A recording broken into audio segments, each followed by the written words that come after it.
Anas.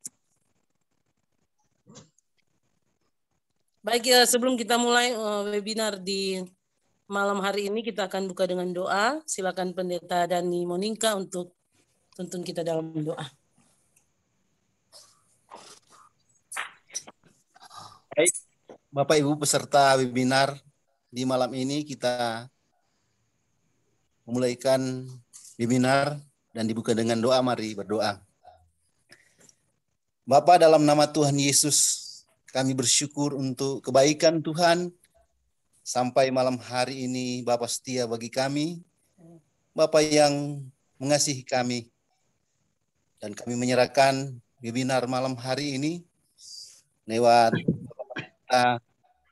Anas yang akan menyampaikan webinar yang siap kami dengar supaya berjalan dengan baik, nama Tuhan dimuliakan. Di dalam nama Tuhan Yesus kami menyerahkan webinar di malam hari ini. Haleluya. Amin.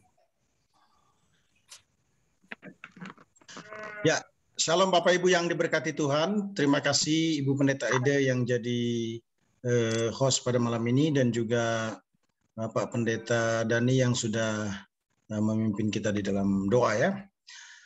Welcome buat kita semua, teman-teman sahabat dari berbagai STT dan dari berbagai denominasi, dari berbagai tempat. Kembali bersama dengan saya, Pendeta Dr. Hanas DTH, bekerja sama dengan STT Bahtera Josias Langoan, Sulawesi Utara. Kita akan masuk di sesi eskatologi. Pada malam ini kita masuk di sesi eskatologi pertama. Jadi ada 4 eskatologi. Hingga akhirnya kita menyelesaikannya di bagian yang terakhir ya. Nah, kita berharap bahwa pelajaran eskatologi ini merupakan pelajaran terakhir dari seluruh rangkaian webinar teologi sistematika. Kristologi sudah kita pelajari, pneumatologi sudah kita pelajari, soteriologi religion spiritual life kita sudah pelajari, kemudian prolegomena, teologi proper, angelologi, soteriologi, hamartologi, demonologi, kemudian antropologi, ya saya kira semuanya sudah ya. Dan ini merupakan pelajaran yang terakhir, yaitu eskatologi. Kita berharap bahwa melalui pelajaran ini kita semakin dilengkapi, sehingga kita bisa melihat dengan tajam apa yang menjadi kehendak rencana Allah di akhir zaman, dan kita bisa memposisikan diri pada porsi yang semestinya ya.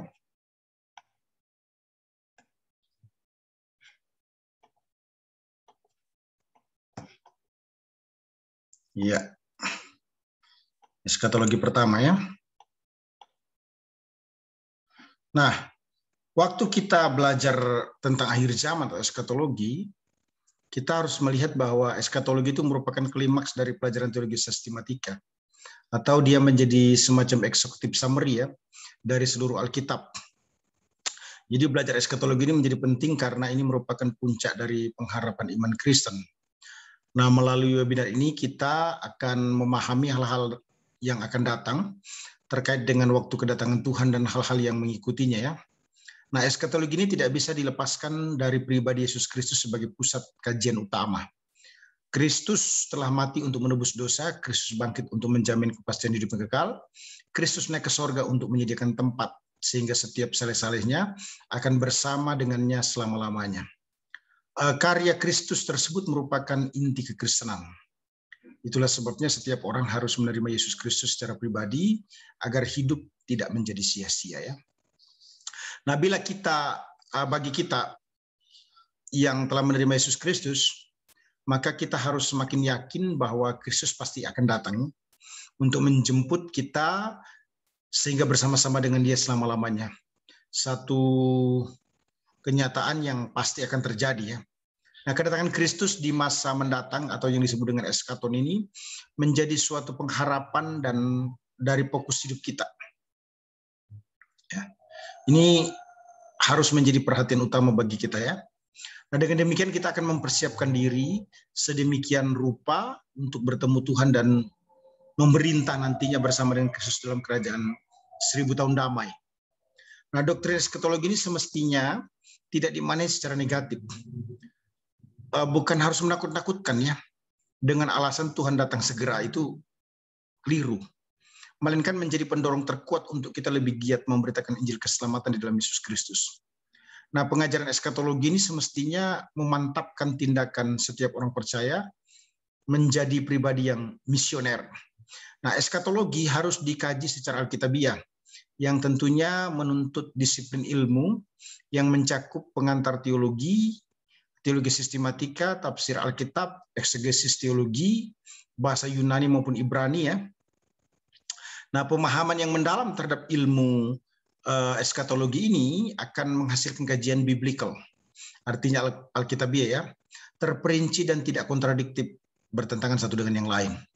Nah, dibutuhkan konsistensi penafsiran yang utuh terhadap seluruh kebenaran firman Allah, baik perjanjian lama maupun perjanjian baru ya.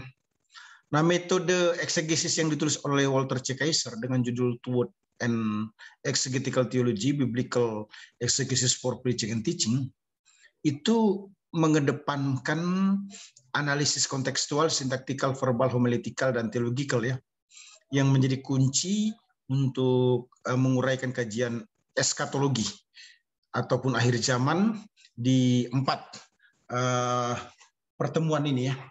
Dan kita percaya bahwa Tuhan akan menolong, memberkati akan pengajaran kita. Nah, penyelidikan nubuat-nubuatan baik yang sudah digenapi maupun yang belum digenapi itu perlu diperhatikan dengan seksama ya, sehingga ditemukan tafsiran yang tepat.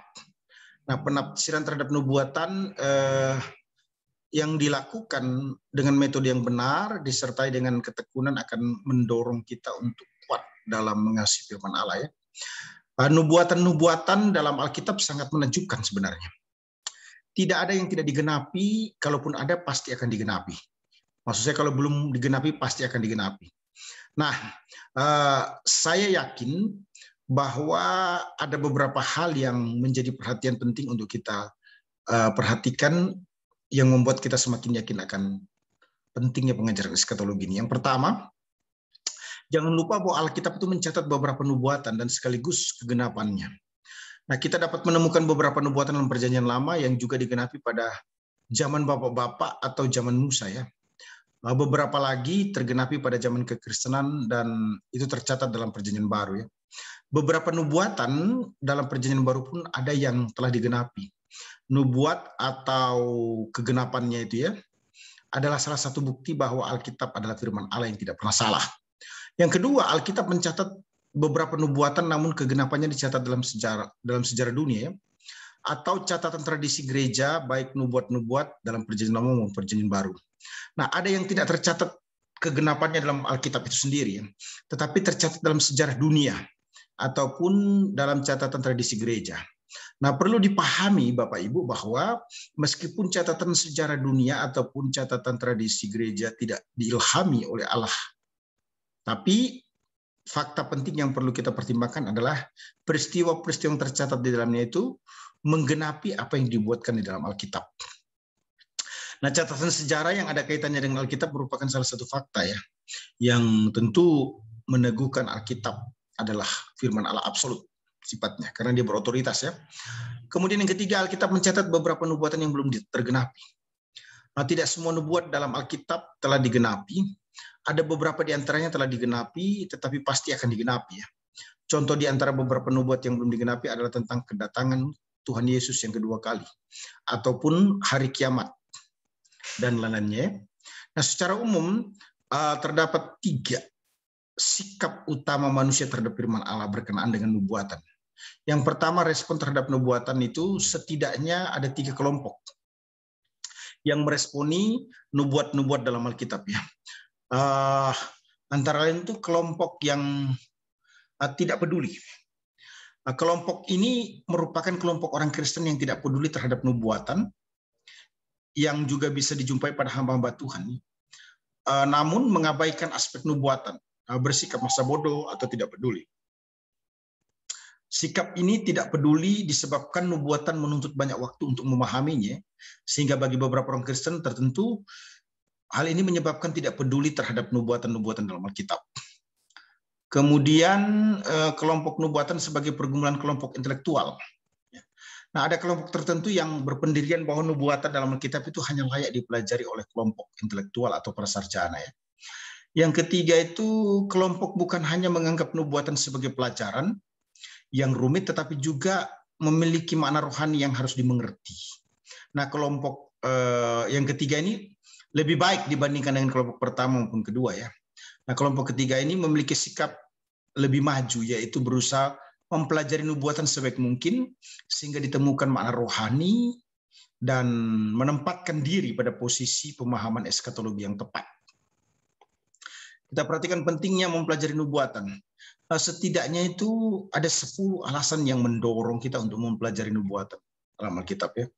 Yang pertama itu porsi dalam nubuatan itu sangat besar. Porsi nubuatan dalam Alkitab itu sangat besar ya. Kalau kita lihat kitab nabi-nabi besar itu ada 4 buah, dan kitab nabi-nabi kecil itu ada 12 buah ya. Nah, kitab Wahyu merupakan kitab yang bersifat nubuatan. Ada yang menganggap bahwa kitab Yunus dan kitab Kidunganmu juga termasuk dalam kitab nubuatan. Jadi sekurang-kurangnya ada 17 kitab yang bersifat nubuatan. Namun sangat disayangkan ya, kitab nubuatan tersebut kurang diminati untuk dipelajari. Nah, firman Allah termasuk kitab-kitab nubuatan tentu sangat bermanfaat. Yang menyatakan kesalahan, memperbaiki kelakuan, yang mendidik orang dalam kebenaran. Dengan demikian, Alkitab katakan setiap orang percaya diperlengkapi oleh perbuatan baik ya. 2 Timotius 3:16-17. Nah, alasan yang kedua, kenapa penting? Karena ada perintah untuk mempelajari nubuatan. Jadi ini sifatnya instruction, bukan pilihan. Nah, mempelajari nubuatan itu merupakan perintah Allah sebab Yesus Kristus sendiri menjelaskan adanya kitab nubuatan, contohnya dalam Lukas 24 ayat 27. Lalu ia menjelaskan kepada mereka apa yang tertulis tentang dia dalam seluruh kitab suci, mulai dari kitab Musa dan segala kitab nabi-nabi. Jadi mempelajari nubuatan berarti mempelajari firman Allah yang tentunya mengandung janji-janji ya. Jadi nubuatan dipelajari kehendak Tuhan dalam nubuatan itu mengandung janji. Nah, 2 Petrus 1 ayat 9 berkata, dengan demikian kami makin diteguhkan oleh firman yang telah disampaikan oleh para nabi. Alangkah baiknya kalau kamu memperhatikannya sama seperti memperhatikan pelita yang bercahaya di tempat yang gelap, sampai fajar menyingsing dan bintang timur terbit bersinar di dalam hati. Sebaliknya, mengabaikan nubuatan Alkitab itu akan menyebabkan kehilangan berkat-berkat Allah yang dijanjikan oleh Allah dalam firman ya. Nah, mempelajari nubuatan Alkitab merupakan sesuatu yang bisa memantapkan kita dalam beberapa hal. Pertama, setidaknya itu meyakini tentang pribadi Yesus Kristus yang memberi jaminan hidup kekal. Kalau kita cek dalam Yohanes 5 ayat 39 berkata, kamu menyelidiki kitab suci sebab kamu menyangka bahwa olehnya kamu mempunyai hidup yang kekal, tetapi walaupun kitab-kitab suci itu memberi kesaksian tentang aku. Yang kedua, meyakini bahwa memiliki firman Allah yang juga diantaranya berisikan nubuatan, tentunya menguatkan keberimanan kepada Yesus Kristus ya. 2 Timotius 3:14 berkata, tetapi hendaklah engkau tetap berpegang pada kebenaran yang telah engkau terima dan engkau yakini dengan selalu mengingat orang yang telah mengajarkannya kepadamu. Ayat 15, ingatlah juga bahwa dari kecil engkau sudah mengenal kitab suci yang dapat memberi hikmat kepadamu dan menuntun engkau kepada keselamatan oleh iman kepada Yesus Kristus. Ketiga, meyakini kitab Taurat yang juga merupakan bagian dari kitab nubuatan memberikan janji untuk hidup berhasil atau beruntung ya. Itu jelas dalam Yohanes 1 ayat 8. Janganlah engkau lupa memperkatakan kitab Taurat ini, tetapi renungkanlah itu siang dan malam, supaya kau bertindak hati-hati sesuai dengan segala yang tertulis di dalamnya, sebab dengan demikian perjalananmu akan berhasil dan engkau akan beruntung. Jadi jelas ya, bahwa kitab ini tidak dapat mengabaikan nubuat-nubuat dalam Alkitab, apalagi merombaknya. Nah, alasan ketiga mengapa penting, karena pemahaman yang benar tentang nubuatan menetapkan atau memantapkan iman kita. Ya. Nah, pemahaman yang benar terhadap nubuatan Alkitab akan menetapkan atau meneguhkan iman kita pada firman Allah. Kalau kita cek Ulang 18 ayat 21 ya, contohnya, jika sekiranya kamu berkata dalam hatimu, bagaimanakah kami mengatakan perkataan yang tidak difirmankan Tuhan? 22, apabila seorang nabi berkata demi Tuhan dan perkataannya itu tidak terjadi dan tidak sampai, maka itulah perkataan yang tidak difirmankan Tuhan. Dengan terlalu berani nabi itu telah mengatakannya, maka janganlah gentar kepadanya. Nah, setiap orang yang dianggap nabi dalam perjanjian lama, bila menyampaikan firman Allah namun tidak terbukti, dipastikan ia bukan nabi yang sejati, ya, tapi nabi palsu. Nabi yang sesungguhnya ketika menyampaikan firman Allah itu pasti tergenapi. Hosea adalah nabi yang dapat dipegang perkataannya, ya, sebagaimana yang dapat diketahui melalui Hosea 3:4, ya. Sebab lama orang Israel akan diam dengan tidak ada raja, tiada pemimpin, tiada korban, tiada tugu berhala, dan tiada efod dan terafim. Ayat 5, sesudah itu orang Israel akan berbalik dan akan mencari Tuhan, Allah mereka, dan Daud, raja mereka. Mereka akan datang dengan gemetar kepada Tuhan dan kepada kebaikannya pada hari-hari terakhir. Jadi pernyataan Hosea tersebut dibuktikan sesudah Hosea berfirman, Israel tidak akan mempunyai raja bertahun-tahun. Tiada korban sejak tahun 70 sebelum Masehi. Tidak ada penyembahan berhala sejak penawanan di Babel. Jadi nubuatan Hosea itu digenapi, ya, sehingga layak disebut nabi. Suatu perkataan yang tepat dan akurat, ya, itu tentu akan semakin memantapkan keyakinan iman terhadap seluruh nubuatan Alkitab, ya.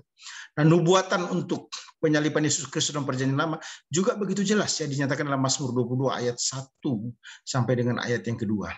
Untuk pemimpin biduan, menurut lagu Rusa di Kala Pajar, Mazmur Daud, Allahku, Allahku, mengapa engkau meninggalkan aku?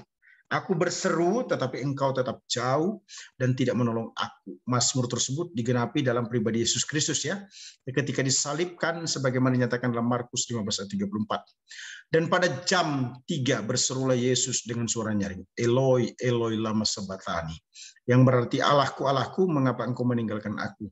Jadi tidak dapat diragukan lagi bahwa nubuatan yang terbukti memperkuat iman kita bahwa firman Allah kebenaran yang harus diyakini dengan teguh. Yang keempat, penafsiran yang literal adalah yang paling tepat untuk menafsirkannya. Maksudnya begini, penafsiran literal itu normal. Untuk nubuatan adalah metode penafsiran yang paling tepat dan relevan untuk memahami firman Allah. Alkitab adalah firman Allah yang ditulis secara luar biasa oleh orang-orang yang diilhami Roh Kudus sehingga para pembaca dapat memahaminya. Bila ada lukisan atau penggambarannya dalam nubuatan dapat dipahami dengan maksud normal dan keseluruhan teks Alkitab yang dimaksudkan. Contoh, wajah kedua orang itu seperti pinang dibelah dua. Contoh lain dalam nubuatan Zakaria 9:9, bersorak-soraklah dengan nyaring, hai putri Sion, bersorak-soraklah, hai putri Yerusalem, lihat rajamu datang kepadamu, ia adil dan jaya. Ia lemah lembut dan mengendari seekor keledai. Seekor keledai beban yang muda, hal tersebut digenapi dalam Matius 21 ayat 5, ya. Katakanlah kepada putri Sion, lihat rajamu datang kepadamu. Ia lemah lembut dan mengendarai seekor keledai beban yang muda. Selain contoh nubuatan yang saya sampaikan tadi itu, ya, maka nubuatan-nubuatan lain juga akan digenapi secara literal normal, ya. Semakin meneguhkan atau menetapkan hati bahwa Alkitab harus ditafsirkan secara literal normal, ya. Kepentingan dikatakan penting, alasan yang kelima itu dikarenakan pemahaman yang benar untuk perspektif terhadap dunia. Maksudnya begini, pengertian akan nubuatan membantu kita mengetahui perspektif ilahi tentang sejarah. Nah, perspektif nubuatan dalam Alkitab membantu kita melihat sejarah dan kaitannya dengan peristiwa di dalamnya secara tepat, ya. Nah, fakta sejarah menunjukkan bahwa ada suatu tujuan dan suatu rencana di balik semua kejadian atau sejarah, yang disebut juga bisa dipahami sebagai theological view, ya. Sebab pada hakikatnya segala sesuatu telah berlaku karena diizinkan Allah atau permissive will, ya. Nah, meskipun tidak semua perkara yang berlaku telah berlaku di bawah pimpinan Allah, dalam artian directly purpose. Nah, perspektif terhadap dunia ini adalah setan. Perspektif terhadap dunia ini adalah setan yang dapat dikatakan memang ingin menguasai atau menjadi penghuni bumi. Namun Allah tetap pemilik bumi atau dunia ini, ya. Kemudian yang ke-6 itu dilihat dari perspektif sejarah, ya.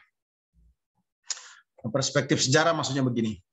Nah, pemahaman nubuatan Alkitabiah memberikan perspektif ilahi perihal sejarah dunia ini.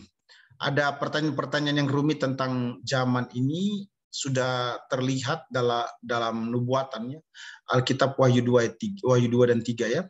Nah, ada sejarah 7 jemaat, Efesus, Smyrna, Pergamus, Tiatira, Sardis, Philadelphia, Laodikia ya. Dalam 2 Petrus 2 dan 3 juga disebut nabi-nabi dan guru-guru palsu ya. Serta hari Tuhan dalam 1 Tesalonika 4 itu disebut pengajaran sesat. Nah, itu menjawab arah zaman yang bergerak seperti sekarang ini ya. Ada kemurtatan dunia, mayoritas penduduk Kristen, dan bangkitnya banyak guru-guru palsu ya. Nah, 2 Timotius 3 menjelaskan keadaan manusia di akhir zaman yang dipenuhi dengan perkembangan pendekatan hidup duniawi atau dunia kafir ya. Ada kenakalan kaum muda, ada profesi keagamaan yang hampa. Jadi jelas sekali ya.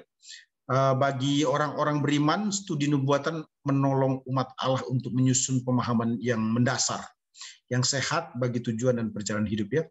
Kemudian yang ketujuh itu perkara-perkara di akhir zaman. Nah, pemahaman nubuatan memberikan perspektif ilahi tentang perkara-perkara akhir zaman ya. Pelajaran yang bisa dipahami dari ini mengarahkan pandangan hidup yang seimbang dan sikap hidup yang disesuaikan dengan kebenaran firman Allah ya. Perlu dipahami terjadi degradasi moral dan spiritual yang merosot di akhir zaman ini ya. Sebagaimana dijelaskan dalam 2 Timotius 3:13, sedangkan orang jahat dan penipu akan tambah jahat. Mereka menyesatkan dan disesatkan. Dan juga maraknya upaya membangun organisasi gereja yang hampa terhadap kesatuan di dalam Kristus ya. Kondisi ini ditunggangi oleh anti-kris yang berpotensi mengarah kepada penyembahan kepada agama itu sendiri ya. Bisa dicek dalam 2 Timotius 2 ayat 4, yaitu lawan yang meninggikan diri di atas segala yang disebut atau yang disembah sebagai Allah, bahkan ia duduk di bait Allah dan mau menyatakan dirinya sebagai Allah ya. Nah, manusia berupaya sebegitu rupa untuk menciptakan perdamaian dunia, namun tidak akan pernah terjadi sampai raja sendiri yang adalah Sar Shalom, raja damai ya, akan datang dan itu akan terjadi. Suatu keadaan yang penuh dengan damai, sejahtera bersama Kristus ya. Wahyu 21:4 berkata, dan ia akan menghapus segala air mata dari mata mereka, dan maut tidak akan ada lagi, tidak akan ada lagi perkabungan atau ratap tangis atau duka cita, sebab segala sesuatu yang lama telah berlalu. Nah, setan yang merupakan musuh bebuyutan itu akan diikat dan akan dihukum Allah. Sebagaimana dijelaskan dalam Wahyu 20 ayat yang kedua ya. Ia menangkap naga, si ular tua itu, yaitu iblis dan setan, dan ia mengikatnya 1000 tahun lamanya. Dan Tuhan yang disalibkan itu akan memerintah sebagai raja. Wahyu 11 ayat yang kelima ya, firman Tuhan berkata demikian. Dan jikalau ada orang yang hendak menyakiti mereka, keluarlah api dari mulut mereka menghanguskan semua musuh mereka. Dan jikalau ada orang yang hendak menyakiti mereka, maka orang itu harus mati secara itu. Nah, studi hal-hal yang akan datang dalam Alkitab menyebabkan seseorang beriman aktif melakukan penginjilan sedunia ya, karena sadar akan hukuman yang dahsyat menanti orang yang tanpa Kristus. Wahyu 21 ayat 4 ya.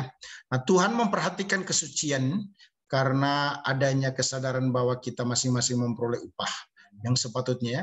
Sebagaimana dijelaskan juga dalam 2 Korintus 5 ayat 10, sebab kita semua harus menghadap tata pengadilan Kristus supaya setiap orang yang memperoleh apa yang patut diterimanya sesuai dengan yang dilakukannya dalam hidupnya, baik ataupun jahat. Nah, yang kedelapan, kepentingannya karena apa?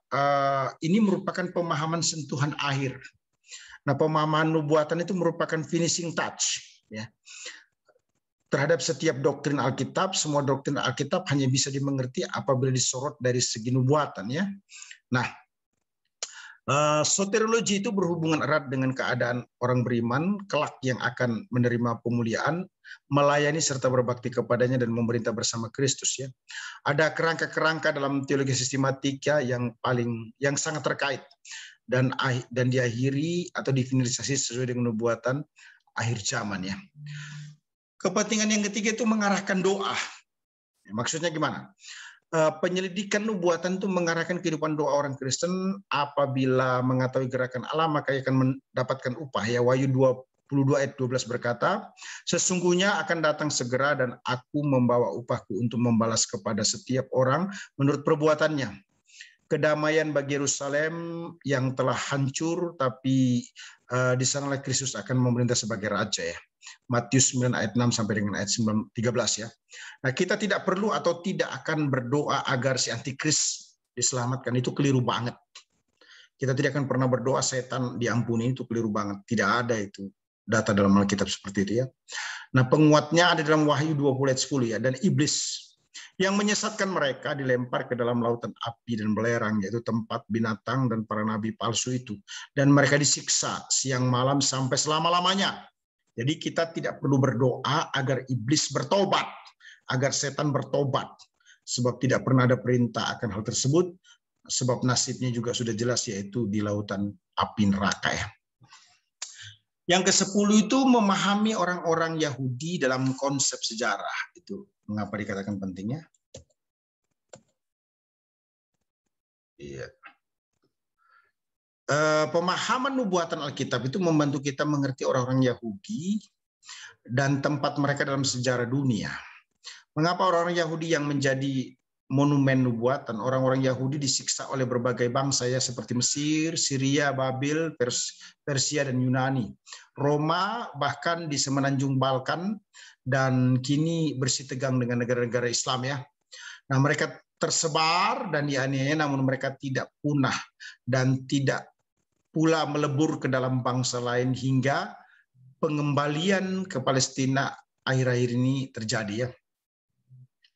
Nah, beberapa hal penting terkait dengan nasib orang Yahudi digambarkan itu. Pertama, orang-orang Yahudi mengalami penderitaan di tempat pembuangan. Ulangan 28 ayat yang ke-64 sampai dengan 65 ya. Tuhan akan menyerahkan engkau ke antara segala bangsa dari ujung bumi ke ujung bumi. Di sanalah engkau akan beribadah kepada Allah lain yang tidak dikenal olehmu ataupun oleh nenek moyangmu, yakni kepada kayu dan batu. Engkau tidak akan mendapat ketenteraman di antara bangsa-bangsa itu dan tidak akan ada tempat berjejak bagi telapak kakimu. Tuhan akan memberikan di sana kepadamu hati yang gelisah, mata yang penuh rindu dan jiwa yang merana. Alasan yang kedua adalah orang-orang Yahudi Israel itu akan direspon sebagai respon baik secara positif maupun negatif. Kejadian 27 ayat 29 ya, bangsa-bangsa akan takluk kepadamu dan suku-suku bangsa akan sujud kepadamu. Jadilah tuan atas saudara-saudaraku dan anak-anakku, ibumu dan ibumu akan sujud kepadamu. Siapa yang mengutuk engkau terkutuklah ia, dan siapa yang memberkati engkau diberkatilah ia. Yang ketiga itu orang-orang Yahudi Israel itu diberikan tanah Israel ya. Yeskiel 11 ayat 17 berkata, oleh sebab itu katakanlah, beginilah firman Tuhan, aku akan menghimpun kamu dari bangsa-bangsa dan mengumpulkan kamu dari segala negeri di mana engkau berasal ya, atau berserak. Dan aku akan memberikan kepada kamu tanah Israel. Nah, yang keempat itu orang-orang Yahudi Israel itu buta terhadap Injil Yesus Kristus sebagai akhir penginjilan. Akibatnya terjadi penginjilan, menjadi kurang berhasil ya. 2 Korintus 3:14 berkata, tetapi pikiran mereka telah menjadi tumpul, itu bahasa Alkitab ya. Sebab sampai pada hari ini seluruh selubung itu masih tetap menyelubungi mereka jika mereka membaca perjanjian lama itu tanpa disingkapkan, karena hanya Kristus saja yang dapat menyingkapkannya. Nah, bahkan sampai hari ini setiap kali mereka membaca kitab Musa ada selubung yang menutupi hati mereka ya. Itu bisa dicek dalam ayat 16-nya ya. Tetapi apabila hati seorang berbalik kepada Tuhan, maka selubung itu diambil daripadanya. Yang kelima, orang-orang Yahudi atau Israel itu akan dilepaskan dari kebutaan rohani. Itu sebabnya mereka tidak boleh menganggap diri pandai ya. Itu cocok dengan Roma 11 ayat 25 dan 26 ya. Sebab saudara-saudara, supaya kamu jangan menganggap dirimu pandai, aku mau agar kamu mengetahui rahasia ini. Sebagian dari Israel telah menjadi tegar sampai jumlah yang penuh dari bangsa-bangsa lain telah masuk. Dengan jalan demikian seluruh Israel akan diselamatkan ya. Seperti ada tertulis, dari Sion akan datang penebus, ia akan menyingkirkan segala kefasikan daripada Yakub.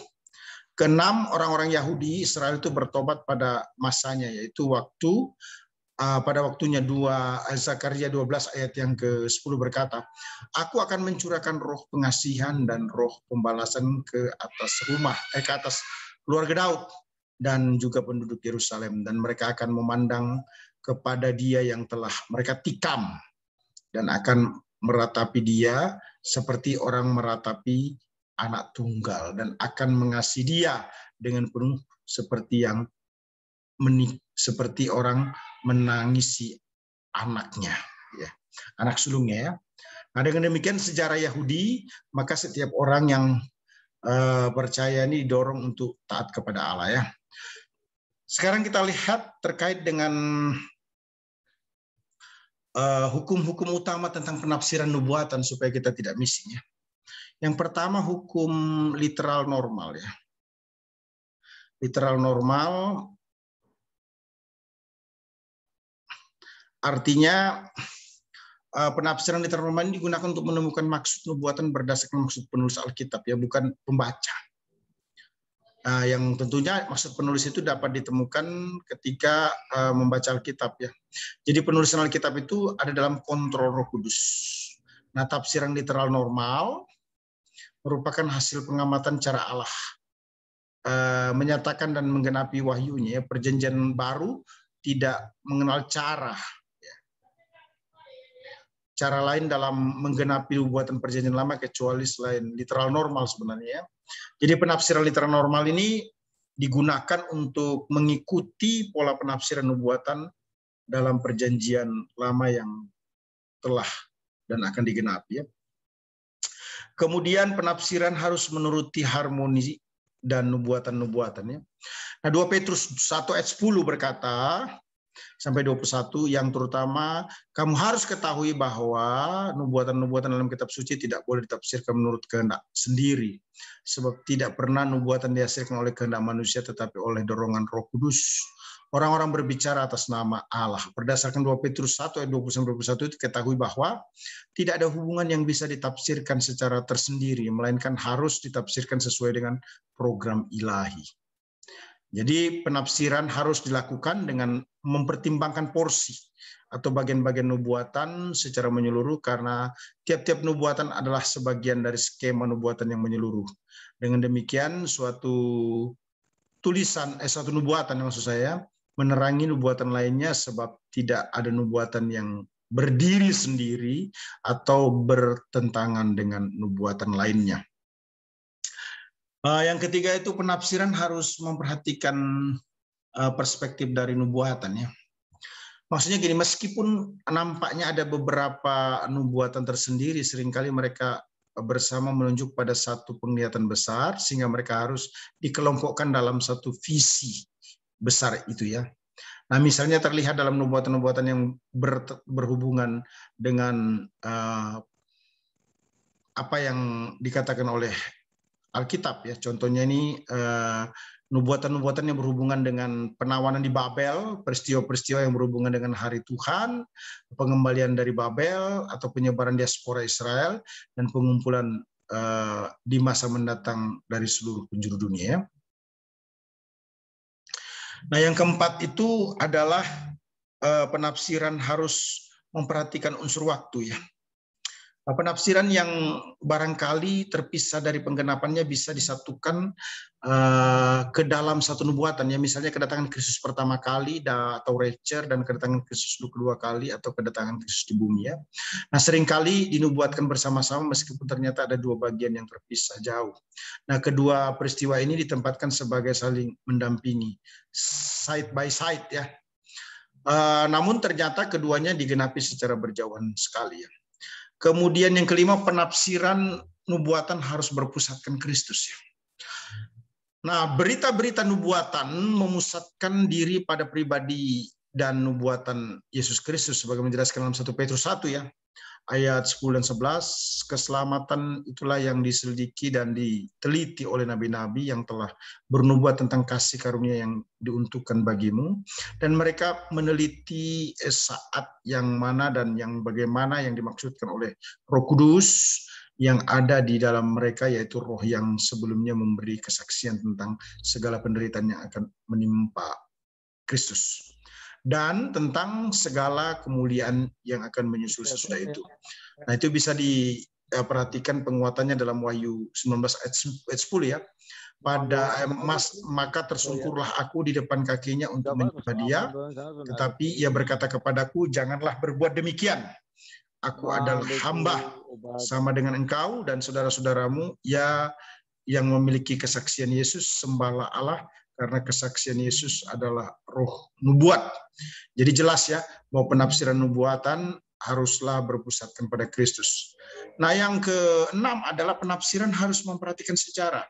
Ada latar belakang nabi dan nubuatan yang harus diperhatikan sebelum seseorang mengadakan penafsiran itu sendiri ya.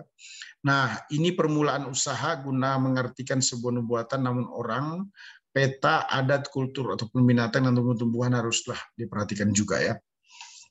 Kemudian ketujuh, penafsiran harus memperhatikan gramatika.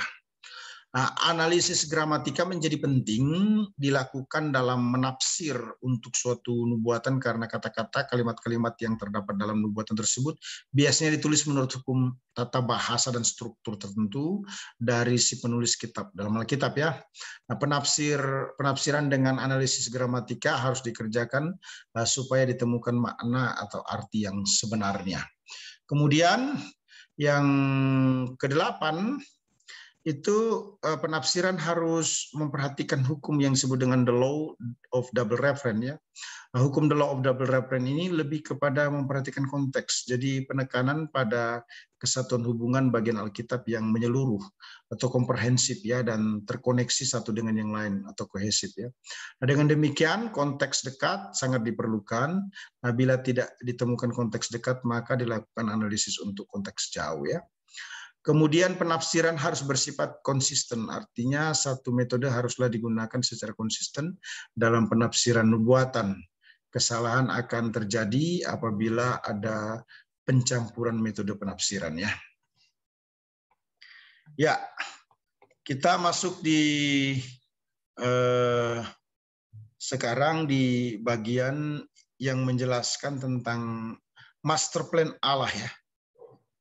Master plan Allah dalam perjanjian ya. Ada master plan Tuhan yang perlu kita perhatikan bersama-sama untuk memahami lebih lanjut ya. Nah, meskipun ada banyak hal yang tak pasti di dunia ini Bapak Ibu ya, seorang beriman yakin bahwa ada satu hal yang pasti yang tidak dapat diragukan kepastiannya. Itu apa? Perjanjian Allah pasti digenapi. Allah memilih pribadi-pribadi tertentu untuk mengungkapkan perjanjian-perjanjiannya. Perjanjian Allah sifatnya mengikat hubungan antara satu individu dengan individu yang lain, seperti halnya dalam pernikahannya. Nah, tiga unsur atau sifat dalam perjanjian itu, satu, pernyataan rencana Allah ya.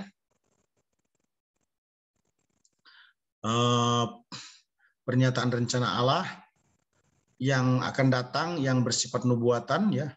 Terus pembangunan pribadi-pribadi melalui iman kepada janji-janji Allah, penggunaan nubuatan penyampaian yang bersifat pasti, persis, spesifik, suatu sifat yang membedakan dari perjanjian-perjanjian yang dibuat manusia ya. Nah, kepastian ini dijamin oleh pernyataan Allah sendiri ya, yang terlihat dalam ungkapan dalam Kejadian 12 ya, ayat 2-3 maupun juga Ulangan 30 ayat 1-10. Ataupun 2 Samuel 7 ayat 1-16 ya. Jadi tidak ada suatu apapun yang bisa membatalkan penggenapan nubuatan-nubuatannya. Jadi dapat disimpulkan bahwa sifat utama dari perjanjian itu adalah nubuatan yang menuntut iman dan kepastian.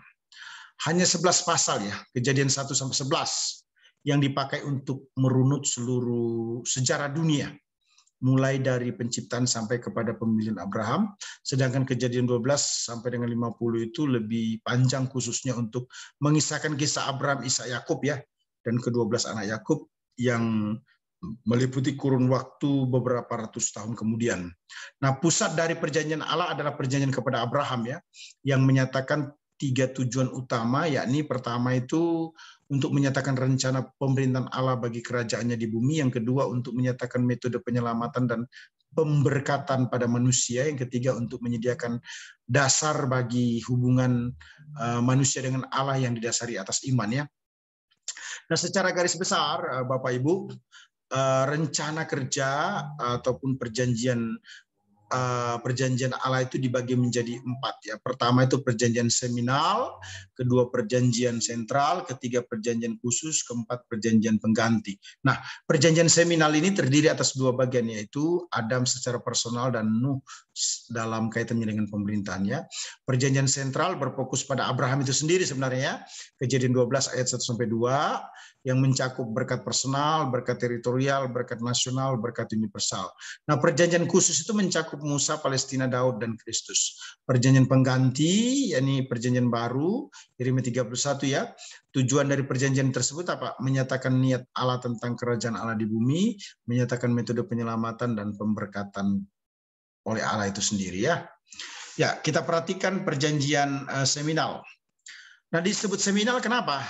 Karena di masa Adam dan Nuh itu pernyataan Allah tentang penebusan belum utuh atau baru sebagian semi ya. Artinya Yesus Kristus belum menyatakan dirinya sebagai penebus, namun diimani ke depan dalam bentuk pengorbanan darah ya. Perhatikan perjanjian seminal ini mencakup Adam dan Nuh ya. Nah, Adam itu dalam perjanjian pertama kepada Adam terlihat dalam Kejadian 3:15, aku akan mengadakan permusuhan antara engkau dan perempuan ini, antara keturunanmu dan keturunannya. Keturunannya akan meremukkan kepalamu dan engkau akan meremukkan tumitnya, yang juga disebut proto-evangelium atau sel pertama dari penginjilan ya. Nah, kalau kita perhatikan Kejadian 3:15 ini disebut proto-evangelium dikarenakan sang juru selamat atau keturunan perempuan akan menghancurkan kepala iblis. Jadi benih wanita atau penebusan tersebut akan menghancurkan setan, memberikan pengampunan dosa dan kepastian hidup yang kekal. Nah, Kejadian 3:21 menyatakan, dan Tuhan Allah membuat pakaian dari kulit binatang untuk manusia dan untuk istrinya itu, lalu mengenakannya kepada mereka. Nah, perjanjian seminal ini terkait dengan apa? Unsur darah yang dicurahkan oleh Allah untuk menyelubungi Adam dan Hawa ya. Kemudian perjanjian seminal juga bukan hanya Adam tetapi juga Nuh ya. Dalam Kejadian 9 dijelaskan bahwa sesudah air bah Allah bersekutu dengan Nuh dan menjanjikan tidak terulangnya lagi air bah sebagai hukuman bagi seluruh dunia ya. Allah menjamin secara unilateral atau sepihak janjinya itu ya. Nah, tanggung jawab diberikan kepada manusia menantang kejahatan dan kelaliman bahkan dengan hukuman mati ya. Allah memerintahkan agar manusia mengembangkan kebenaran dan menghukum kejahatan. Jadi intinya itu bahwa Allah akan memelihara bumi, sedangkan manusia akan memelihara kebenaran di muka bumi ya. Allah sesudah membersihkan dunia ini dengan air bah, Allah memulai hal yang baru dengan memberikan tanggung jawab untuk menjaga keteraturan kepada manusia secara kolektif ya. Nah, ada 4 elemen penting terkait dengan perjanjian Nuh. Pertama itu Nuh diperintahkan untuk beranak cucu dan bertambah banyak serta penuhilah bumi ya. Kejadian 9 ayat 1 ya. Kedua, Allah menempatkan segala sesuatu dalam ciptaan di bawah otoritas manusia, seperti kuasa yang diberikan Allah kepada Adam, demikian pula diberikan kepada Nuh ya. Kejadian 1 ayat 26, supaya mereka berkuasa atas ikan-ikan di laut dan burung-burung di udara dan atas ternak dan atas segala bumi dan atas segala binatang melata yang merayap di bumi ya. Ketiga, Allah memberikan hak kepada manusia ya, yaitu Nuh maksudnya, untuk tidak hanya makan makanan hijau ya, tetapi juga daging hewan. Kejadian 9 ayat 3 ya. Segala yang bergerak yang hidup akan menjadi makananmu, aku telah memberikan semuanya itu kepadamu, seperti juga tumbuh-tumbuhan hijau.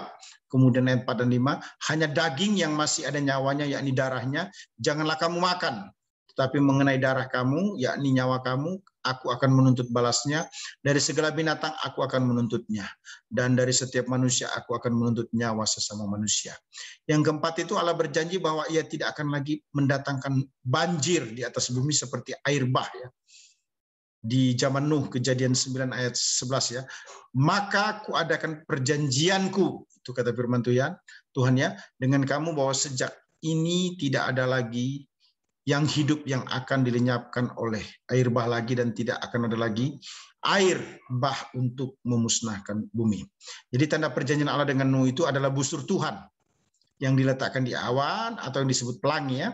Pelangi menjadi petanda penghakiman bumi secara universal atau semua makhluk di bumi. Sebagaimana dijelaskan dalam Kejadian 9 ayat 17 ya, berfirmanlah Allah kepada Nuh, inilah tanda perjanjian yang kuadakan antara aku dan segala makhluk yang ada di bumi. Jadi perjanjian Allah dengan Nuh bukan hanya memberikan penghukuman karena dosa, tetapi juga memberikan berkat kepada bumi bila taat ya. Nah kemudian ada yang namanya perjanjian sentral ya Bapak Ibu ya, perjanjian sentral. Perjanjian sentral ini disebut perjanjian sentral kenapa? Karena perjanjian ini difokuskan kepada Abraham. Gitu ya. Difokuskan kepada Abraham ya. Kejadian 12 ayat 1 sampai dengan ayat 3 berkata demikian. Berfirmanlah Tuhan kepada Abraham, pergilah dari negerimu dan dari sanak saudaramu dan dari rumah bapamu ke negeri yang akan kutunjukkan kepadamu. Aku akan membuat engkau menjadi bangsa yang besar dan memberkati engkau serta membuat namamu masyhur dan engkau akan menjadi berkat. Aku akan memberkati orang yang memberkati engkau dan mengutuk orang yang mengutuk engkau, dan olehmu semua kaum di muka bumi akan mendapat berkat. Nah, melalui Kejadian 12 ayat 1 sampai 3 ini kita ketahui bahwa Abraham dari tengah-tengah bangsa yang menyembah berhala itu dipanggil untuk keluar atau pergi dari sanak keluarga ke suatu negeri untuk membangun suatu bangsa yang besar yang kemudian diperluas di Kanaan menjadi dasar bagi semua perjanjian Allah dengan Abraham dan Israel ya. Nah, perjanjian ini menandakan dibukanya jalan baru bagi umat Allah, di mana melalui pemilihan Allah terhadap Abraham menjadikan tujuan penebusan semakin terlihat, yakni melalui Sarah ya, yakni Ishak yang adalah anak Abraham. Nah, perjanjian Allah dengan Abraham ini menekankan adanya garis keturunan Abraham yang menunjuk kepada silsilah Mesias, yaitu Yesus Kristus ya. Nah, setidaknya ada 4 berkat utama yang dijanjikan Allah kepada Abraham ya. Pertama disebut dengan berkat personal. Nah, berkat personal atau individual itu dinyatakan dalam Kejadian 13 ayat yang ke-17 ya. Bersiaplah jalanlah negeri ini menurut panjang dan lebarnya, sebab kepadamu lah akan kuberikan negeri itu. Berkatalah, jadi berkat personal menunjuk kepada respon personal ya, atau persorangan dari Abraham ya kepada Tuhan. Artinya Tuhan akan memberikan negeri yang memberikan negeri dengan segala kekayaannya kepada Abraham dengan syarat beriman atau taat kepadanya ya. Jadi berkat Allah sifatnya sangat bersyarat. Hal yang sama juga berlaku bagi setiap umatnya ya. Yang kedua itu berkat teritorial. Nah, berkat teritorial itu atau wilayah yang dijanjikan Allah kepada Abraham dijelaskan dalam Kejadian 13 ayat 15 ya. Sebab seluruh negeri, perhatikan, yang kau lihat itu akan kuberikan kepadamu dan kepada keturunanmu untuk selama-lamanya. Ayat 16. Dan aku akan menjadikan keturunanmu seperti debu tanah banyaknya, sehingga jika seandainya ada yang dapat menghitung debu tanah, keturunanmu pun akan dapat dihitung juga. Selanjutnya kalau kita cek dalam Kejadian 17 ayat 8, kepadamu dan kepada keturunanmu akan kuberikan negeri ini yang kudiami sebagai orang asing, yakni seluruh tanah Kanaan akan kuberikan menjadi milikmu untuk selama-lamanya dan aku akan menjadi Allah mereka. Janji berkat teritorial tersebut direalisasikan oleh Yosua ya. Nah, tanah Palestina dijanjikan kepada Abraham dan keturunannya oleh Allah secara sepihak sebenarnya ya.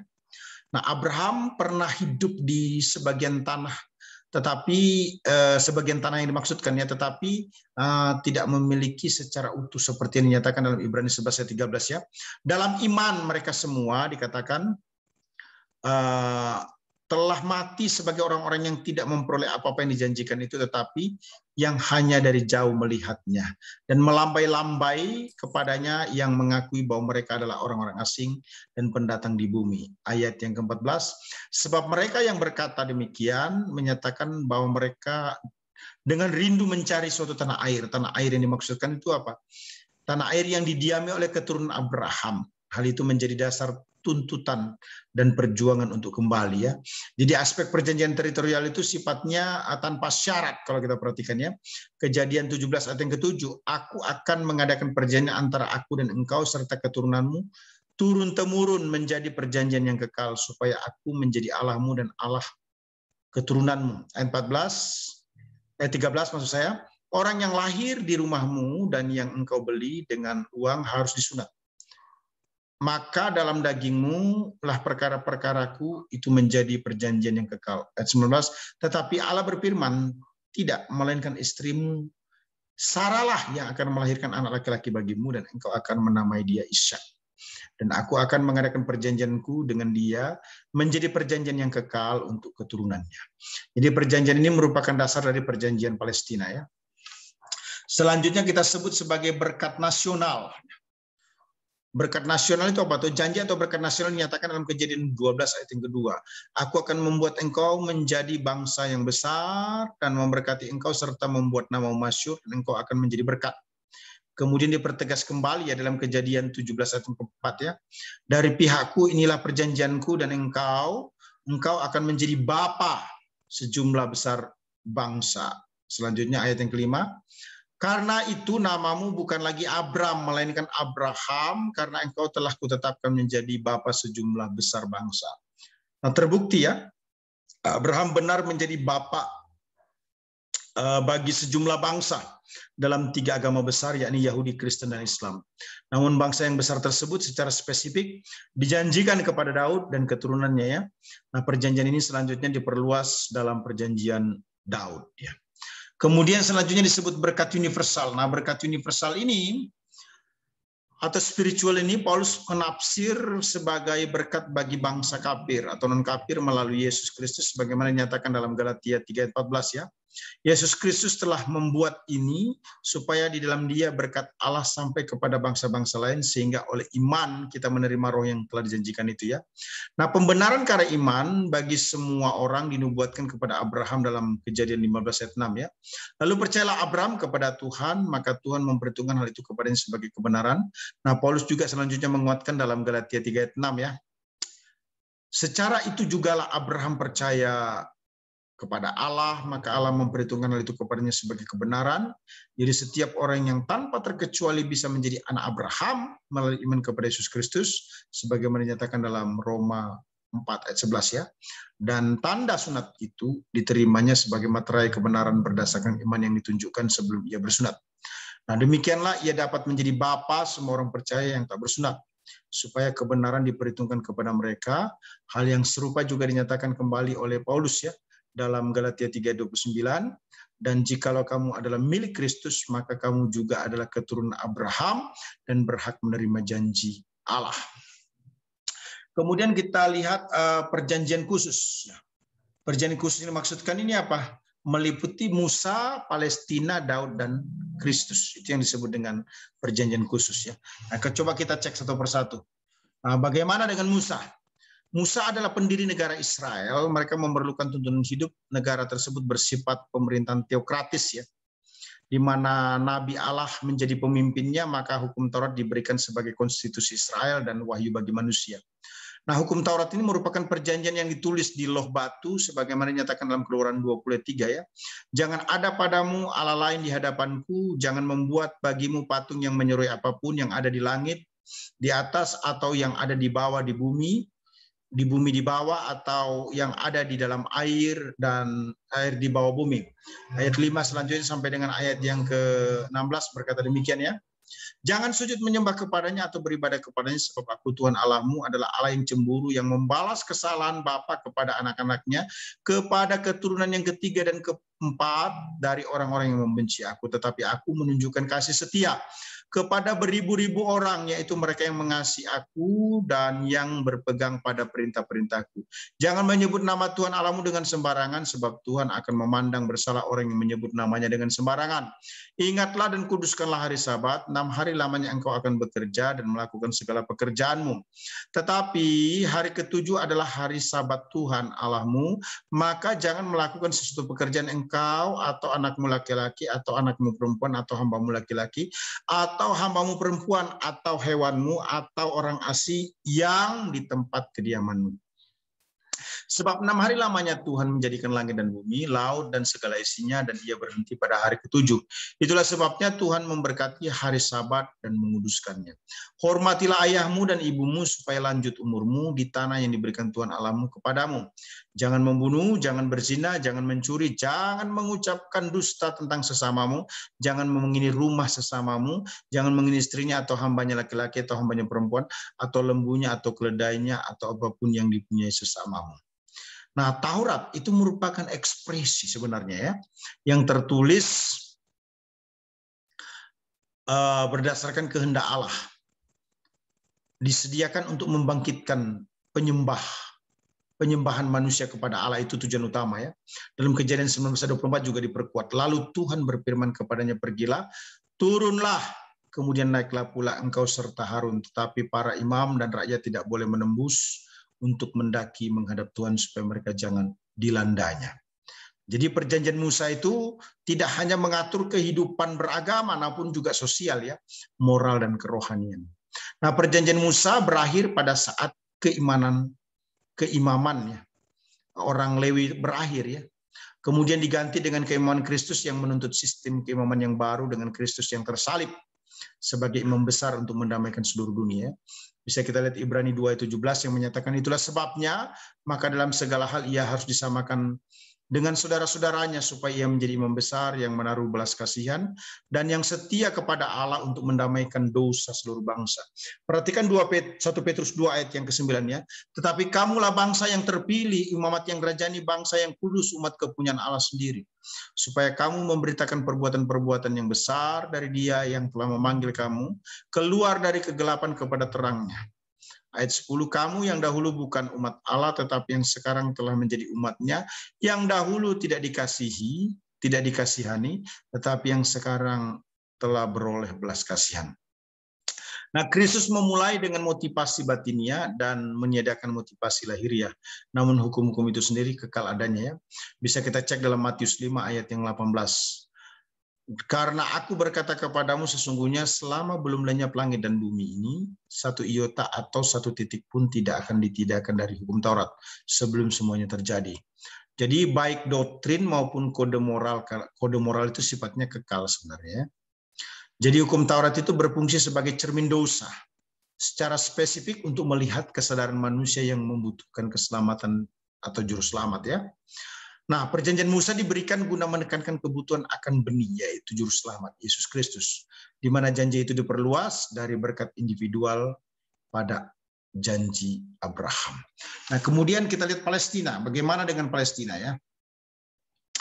Nah, Palestina, perjanjian Palestina itu dijelaskan dalam Ulangan 28 sampai dengan 30 ya. Perjanjian ini diberikan kepada Musa jauh sebelum Israel memasuki tanah perjanjian yaitu Kanaan. Nah, perjanjian ini merupakan penjelasan lanjut tentang perjanjian kepada Abraham dan Musa dan berhubungan dengan pendudukan tanah perjanjian ya. Perjanjian ini adalah perjanjian tanpa syarat dengan pengertian umat Allah akan masuk ke Kanaan karena janji Allah secara sepihak sebagaimana yang telah disampaikan kepada Abraham. Namun di sisi yang lain perjanjian ini bersyarat ya. Artinya apa? Tergantung kepada Taurat. Perjanjian Musa sebagaimana dijelaskan ya dalam Ulangan 29 ayat 25. Maka orang akan menjawab sebab mereka itu telah melalaikan perjanjian Tuhan Allah nenek moyang mereka, yakni perjanjian yang diikat dengan mereka ketika mereka dibawanya keluar dari tanah Mesir. Nah, tiap generasi itu hanya bisa masuk dan menikmati berkat apabila mempertahankan Taurat ya.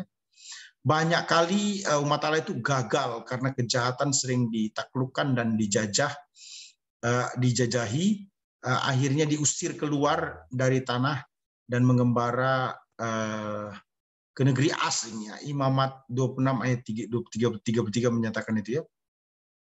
Tetapi kamu akan kuserakkan di antara bangsa-bangsa lain dan aku akan menghunus pedang ke belakang kamu dan tanahmu akan menjadi tempat tandus dan kota-kotamu akan menjadi reruntuhan. Nah, kita perhatikan sesudah pertobatan itu menurut perjanjian Musa dan perjanjian Palestina ya. Tanah itu akan menjadi milik bangsa Israel dan akan dipulihkan. Imamat 26 ayat 42, maka aku akan mengingat perjanjianku dengan Yakub, juga perjanjian dengan Ishak dan perjanjianku dengan Abraham pun akan kuingat. Dan negeri itu akan kuingat lagi. Ulangan 30:29 ya. Dengan mengasihi Tuhan Allahmu mendengarkan suaranya dan berpaut padanya, sebab hal itu berarti hidupmu dan lanjut umurmu untuk tinggal di tanah yang dijanjikan Tuhan dengan sumpah kepada nenek moyangmu, yakni kepada Abraham, Isa dan Yakub, untuk memberikannya kepada mereka, ya. Nah, pengampunan berakhir itu atau terakhir kali itu diberikan kapan? Pada waktu kedatangan Kristus kedua kali. Di saat itu dikatakan akan ada pertobatan massal atau nasional, ya, terhadap Mesias yang akan dinyatakan dalam Zakaria 12 ayat 10, ya, aku akan mencurahkan roh pengasihan dan roh permohonan atas keluarga Daud dan atas penduduk Yerusalem. Dan mereka akan memandang kepada dia yang telah mereka tikam dan akan meratapi dia seperti meratapi anak tunggal dan akan menangisi dia dengan pedih seperti orang menangisi anak sulung. Ayat 11 sampai dengan ayat 14 berkata demikian. Pada waktu itu ratapan di Yerusalem akan sama besarnya dengan ratapan atas Hadad Rimot di lembah Megido. Negeri itu akan meratap setiap kaum keluarga tersendiri, kaum keluarga keturunan Daud tersendiri dan istri mereka tersendiri, kaum keluarga Nathan tersendiri dan istri mereka tersendiri, kaum keluarga keturunan Lewi tersendiri dan istri mereka tersendiri, kaum keluarga Simei tersendiri dan istri mereka tersendiri, juga segala kaum keluarga yang masih tinggal, setiap kaum keluarga tersendiri dan istri mereka tersendiri. Nah, bangsa Israel itu akan mengalami damai sejahtera atau shalom, keadilan dan kemakmuran, ya. Sebagaimana dijelaskan dalam Daniel 9 ayat 24, ya. 70 kali 7 masa telah ditetapkan atas bangsamu dan atas kotamu yang kudus, untuk melenyapkan kefasikan, untuk mengakhiri dosa, untuk menghapus kesalahan, untuk mendatangkan keadilan yang kekal, untuk menggenapkan penglihatan dan nabi, dan untuk mengurapi yang maha kudus. Nah, kemudian kita perhatikan tentang Daud. Iya. Daud, perjanjian Daud itu diberikan pada masa yang penting dalam sejarah Israel, yakni ketika Israel telah menikmati dalam pemerintahan Daud di 2 Samuel 7, ya, Allah telah membentuk ke-12 suku menjadi suatu bangsa di bawah kekuasaan Allah melalui perjanjian Musa di Sinai, ya. Dikala orang Israel waktu itu memberontak melawan pemerintahan langsung dari Allah, 1 Samuel 8 ayat 17, ya, maka Allah membentuk, ya, kerajaan monarki yang langsung di bawah pemerintahannya sebagaimana dijanjikannya kepada Abraham, ya. Dan perjanjian Musa, Allah lah yang memiliki hak untuk memilih raja yang bentuk konkretnya dapat dilihat dalam perjanjian kepada Daud, ya. Dan nats utama yang membicarakan tentang perjanjian Daud itu dalam 2 Samuel 7, ya, ayat 15 sampai dengan 16. Daud berniat membangun sebuah rumah bagi Allah karena sebagaimana Daud sendiri telah bangkit dari sebuah kemah ke kemah istana, Allah pun harus berpindah dari tabernakel ke sebuah baitnya. Nabi Nathan menyetujuinya. Allah membenarkan pikiran Nathan dan Daud dengan pengumuman nubuatan yang menjamin kebesaran dinasti Daud. Tuhan akan membangun rumah bagi Daud, 2 Samuel 7, ya, 8 sampai 11, meskipun anak Daud akan membangun rumah bagi Allah, 2 Samuel 7 ayat 13. Nah, dampak atau keuntungan perjanjian Daud yang diberikan Allah itu mencakup 2, ya. Pertama, perjanjian kepada Daud pribadi dijelaskan dalam 2 Samuel 7 ayat 8, ya, sampai dengan ayat yang ke-11. Firman Tuhan berkata demikian. Oleh karena itu demikianlah kau katakan kepada hambaku Daud, beginilah firman Tuhan semesta alam, akulah yang mengambilmu dari padang ketika menggiring kambing domba untuk menjadi raja atas umatku yaitu Israel. Aku telah menyertai di seluruh tempat yang kau datangi dan melenyapkan seluruh musuhmu dari hadapanmu. Aku membuat namamu besar seperti nama orang-orang besar yang ada di bumi. Ayat 10, aku akan mendirikan tempat bagi umatku Israel dan akan menanam mereka di sana sehingga mereka akan menetap di tempatnya sendiri dan tidak berpindah lagi atau ditindas oleh orang-orang jahat seperti sebelumnya, ya. Ayat 11, sejak aku mengutus hakim-hakim untuk memimpin umatku Israel, aku memberikan keamanan kepadamu dari semua musuh. Nah, yang kedua, perjanjian kepada keturunan Daud itu dijelaskan dalam 2 Samuel 7 ayat 11 bagian B, ya, sampai dengan ayat yang ke-16. Tuhan juga telah memberitahukan kepadamu, Tuhan akan memberikan keturunan kepadamu apabila sudah genap umurmu dan engkau berbaring bersama-sama dengan nenek moyangmu. Aku akan membangkitkan benih keturunanmu yang berasal dari anak kandungmu. Aku akan menegakkan kerajaannya, ia akan mendirikan rumah bagi namaku, dan aku akan menegakkan kerajaannya sampai selama-lamanya. Aku akan menjadi bapaknya, dan ia akan menjadi anakku. Jika ia bersalah, aku akan menghukum dengan rotan seorang manusia, dengan pukulan dari anak-anak manusia. Kasihku tidak akan hilang darinya, seperti yang kuhilangkan dari Saul, yang telah kujauhkan dari hadapanmu. Keluarga dan kerajaanmu akan kokoh selama-lamanya di hadapanku. Tahtamu akan tegak untuk selama-lamanya. Nah, ada 3 perjanjian perorangan kepada Daud secara pribadi, di mana ketiganya digenapi dalam 2 Samuel 8 ayat 1-14. Yang pertama itu bicara tentang Tuhan akan membuat nama Daud besar. Ya. Kedua, Tuhan akan menetapkan sebuah tempat bagi Israel. Tuhan akan menyebabkan Daud menjadi tanah. Maksud saya, Tuhan akan menetapkan sebuah tempat bagi Israel. Tuhan akan menyebabkan Daud maupun tanah tempat tinggalnya itu beristirahat dari segala musuh-musuhnya. Kemudian perjanjian tentang dinasti, ya, di mana Tuhan berkata kepadanya kepada Daud bahwa Tuhan ia akan memberkati keturunan Daud, ya. Ini merupakan inti perjanjian Daud dan merupakan sesuatu yang bersifat dinasti atau personal, ya. Nah, perjanjian ini bagi Daud bersifat pribadi tetapi akan digenapi di dalam keturunannya, ya. Perjanjian dinasti diperluas dalam 2 Samuel 3 ayat 12-16, ya, dalam 4 aspek. Yang pertama, janji benih yang kekal, kemudian janji kerajaan yang kekal, janji sebuah tahta yang kekal atau pemerintahan kerajaan yang kekal. Itu jelas dalam Matius 1 ayat 1-16 melalui Salomo, ya. Yang keempat, janji peneguhan hubungan antara Bapa yang kekal di antara Allah dan Raja. Nah, sifat perjanjian ini unilateral, ya, atau sepihak, atau unconditional, tanpa syarat, ya. Nah, perhatikan, Daud ini disebut juga terkait dengan separuh penggenapan. Maksudnya, kelahiran Yesus itu memenuhi sebagian dari nubuatan tentang raja yang kekal, yaitu pribadinya, ya. Namun kedudukannya di atas tahta Daud dan memerintah dalam kerajaan Allah di tanah perjanjian masih belum terlaksana, ya, mengalami penundaan, itu maksudnya, hingga kedatangan Kristus kedua kali, kemudian dilanjutkan dalam pemerintahan dalam dinasti yang kekal, ya, kerajaan yang kekal dan tahta yang kekal, dijelaskan dalam 2 Samuel 7 ayat yang ke-16. Ya. Keluarga dan kerajaanmu akan kokoh untuk selama-lamanya di hadapanku, tahtamu akan kokoh untuk selama-lamanya. Nah, namun pemerintahan yang kekal itu mustahil jika rajanya tidak kekal, kan? Nah, Yesus Kristus yang kekal adanya. Jadi benih Daud akan memerintah dari tahta kekal, yaitu Yesus, sang raja yang kekal itu sendiri. Sebagaimana dijelaskan dalam Lukas 1 ayat 31, ya. Sesungguhnya engkau akan mengandung dan akan melahirkan seorang anak laki, dan hendaklah engkau menamai dia Yesus. Ia akan menjadi besar dan akan disebut anak Allah yang maha tinggi, dan Tuhan akan mengaruniakan kepadanya tahta Daud bapa leluhurnya. 33, ia akan menjadi raja atas kaum keturunan Yakub sampai selama-lamanya, dan kerajaannya tidak akan berkesudahan.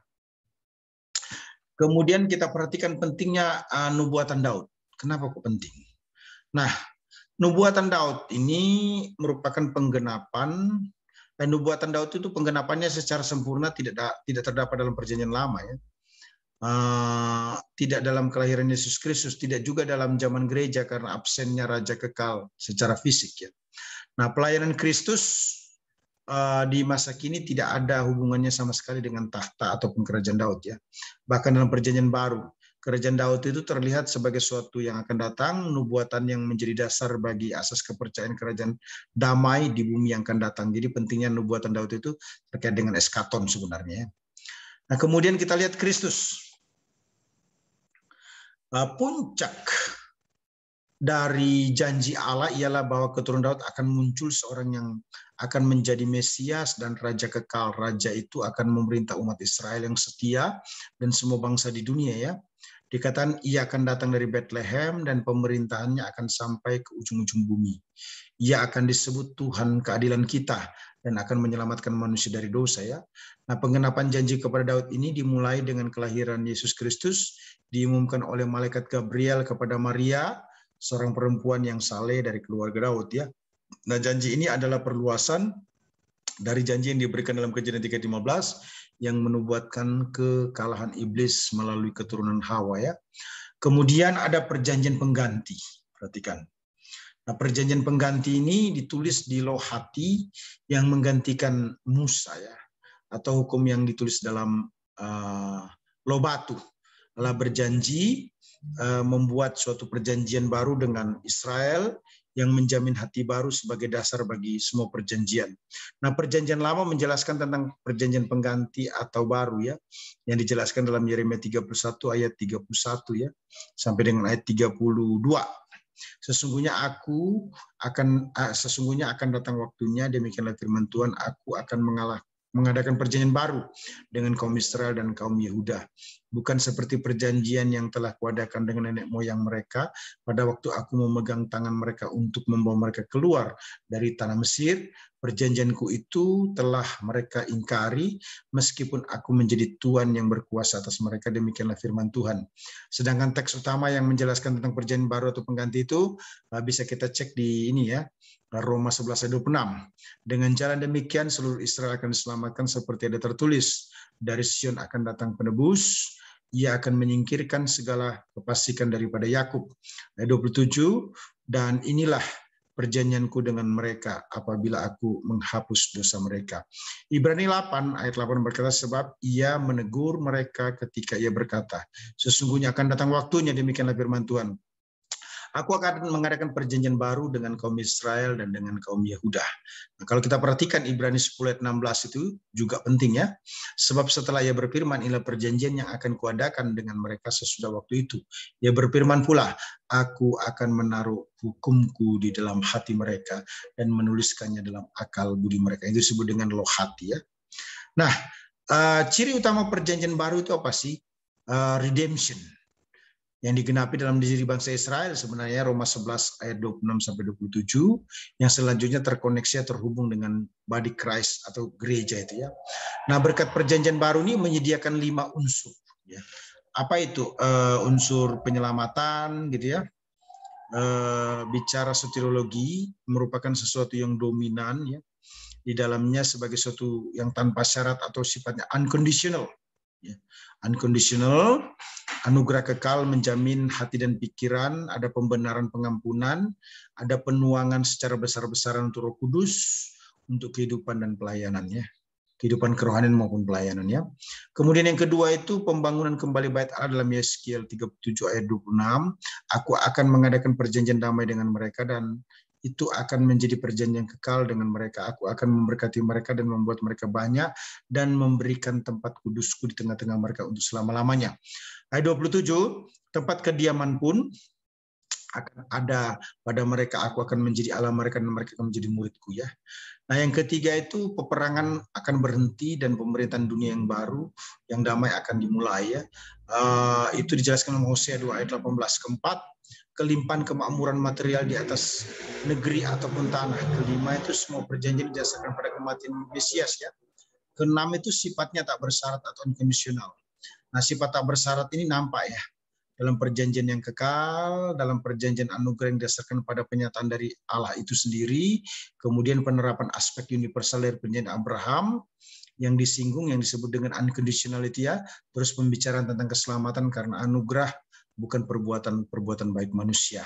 Nah, penggenapan perjanjian pengganti itu meliputi 2 faktor ya. Pertama, umat yang dimaksudkan dalam perjanjian baru ialah umat Israel ya. Ini terbukti dengan kata-kata perjanjian dalam Yeremia 31 ayat 31 ya dan 33 ya. Kata Israel kan dipakai di situ. Kemudian keadaan di mana perjanjian itu diperbandingkan dengan perjanjian Musa ya. yaitu bagi bangsa Israel, hubungan di antara pemberian perjanjian dan pembentukan negara-negara bangsa Israel dan pengembalian ke tanah air ya. Yeremia 31 ayat 35 sampai dengan 40. Kemudian waktu penggenapan nubuatan dijelaskan dalam perjanjian lama saatnya masih belum merupakan masa depan. Jadi sifatnya masih future ya. Itu dan Paulus menganggapnya bersifat masih akan datang sesudah kedatangan Kristus kedua kali. Ini dinyatakan berhubungan dengan pengembalian Israel ke negerinya ya, dan berkat-berkat kerajaan damai sejahtera. Nah, firman Tuhan jelas sekali ya, memberikan penguatan untuk berkat-berkat kerajaan damai sejahtera ini dalam Yeremia 31 ayat 34 ya.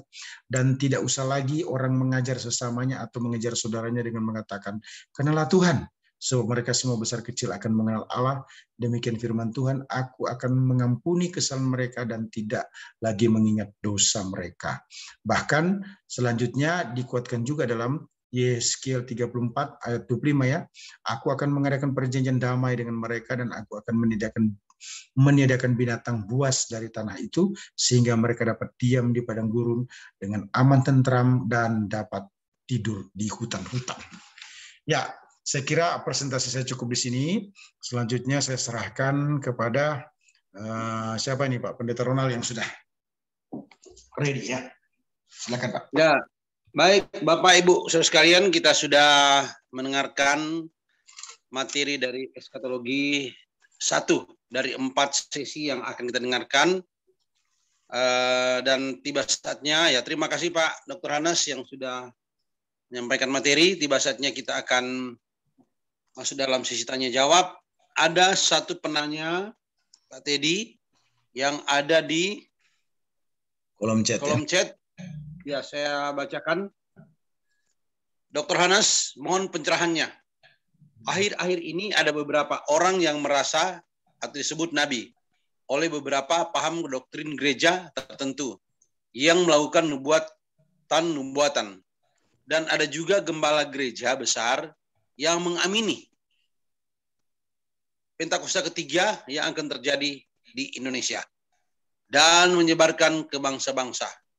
Mohon pencerahannya. Demikian. Iya, terima kasih untuk pertanyaannya ya. Iya, ada orang yang merasa atau disebut nabi ya oleh beberapa paham doktrin di gereja tertentu yang melakukan nubuatan-nubuatan.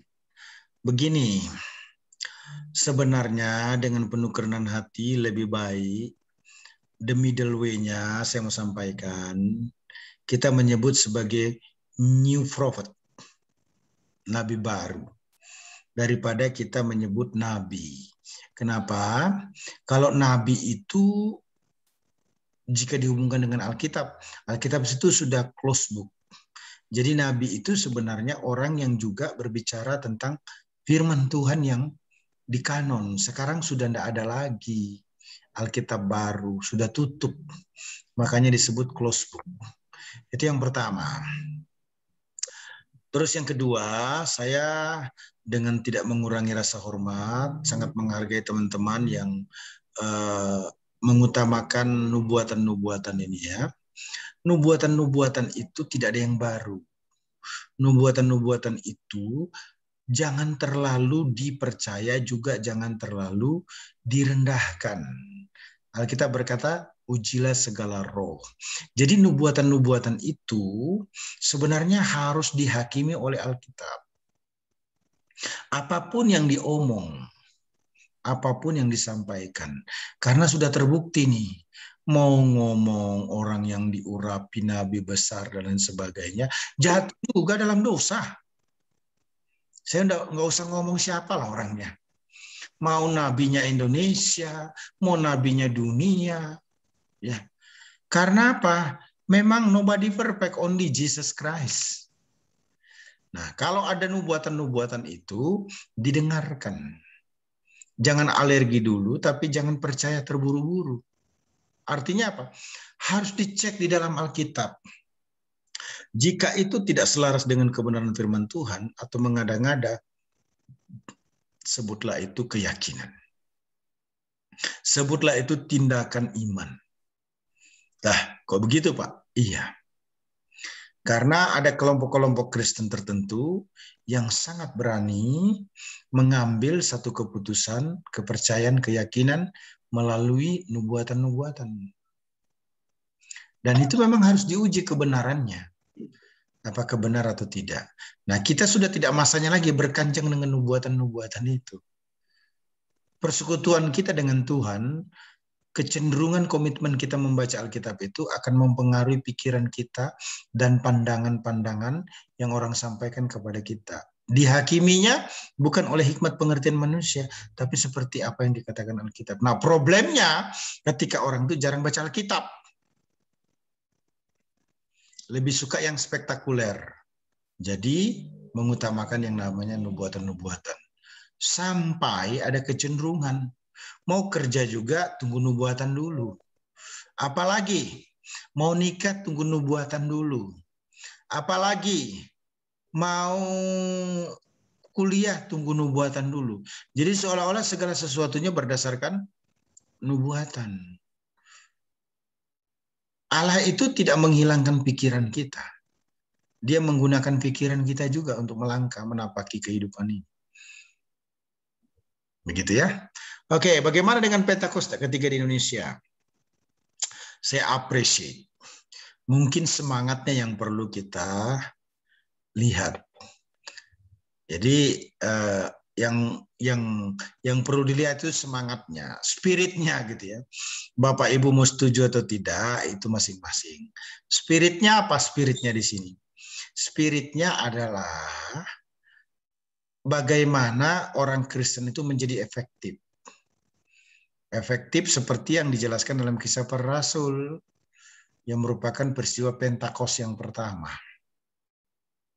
Apa itu? Mereka melakukan trifungsi gereja, marturia bersaksi, koinonia bersekutu, diakonia membagi atau melayani.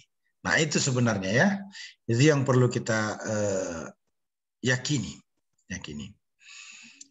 Perdebatan teologis yang bermunculan sebaiknya itu dipahami, dimengerti secara pribadi. Posisinya di mana dan apa yang harus diambil itu harus bijaksana. Tapi tekanannya intinya apa sih sebenarnya Pentakosta ketiga itu? Saya kalau menyadari, kalau melihat, memperhatikan, menonton ya, mendengar, semangatnya adalah semangat bagaimana orang percaya itu melakukan trifungsi gereja itu tadi. Marturia, diakonia, koinonia. Mengembalikan itu. Ya tentu dengan kekuatan kuasa Roh Kudus yang tinggal di dalam hidup orang percaya. Ya, saya kira begitu. Sahabat saya Pak Teddy. Terima kasih Pak Ketua. Ya, terima kasih Dr. Hanas. Kemudian masih dalam kolom cek dari Pak Erik Unarto. Pak Hanas, tadi disinggung tentang Sabat.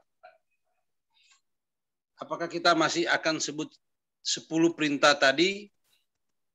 Apakah kita masih akan sebut 10 perintah, tapi Sabatnya tidak kita ikuti lagi? Kedua, bagaimana menurut pendapat Pak Hanas tentang Kejadian 15 ayat 18 yang artinya daerah teritorial yang dijanjikan ke Abraham masih bisa meluas lagi sampai ke Mesir dan Irak?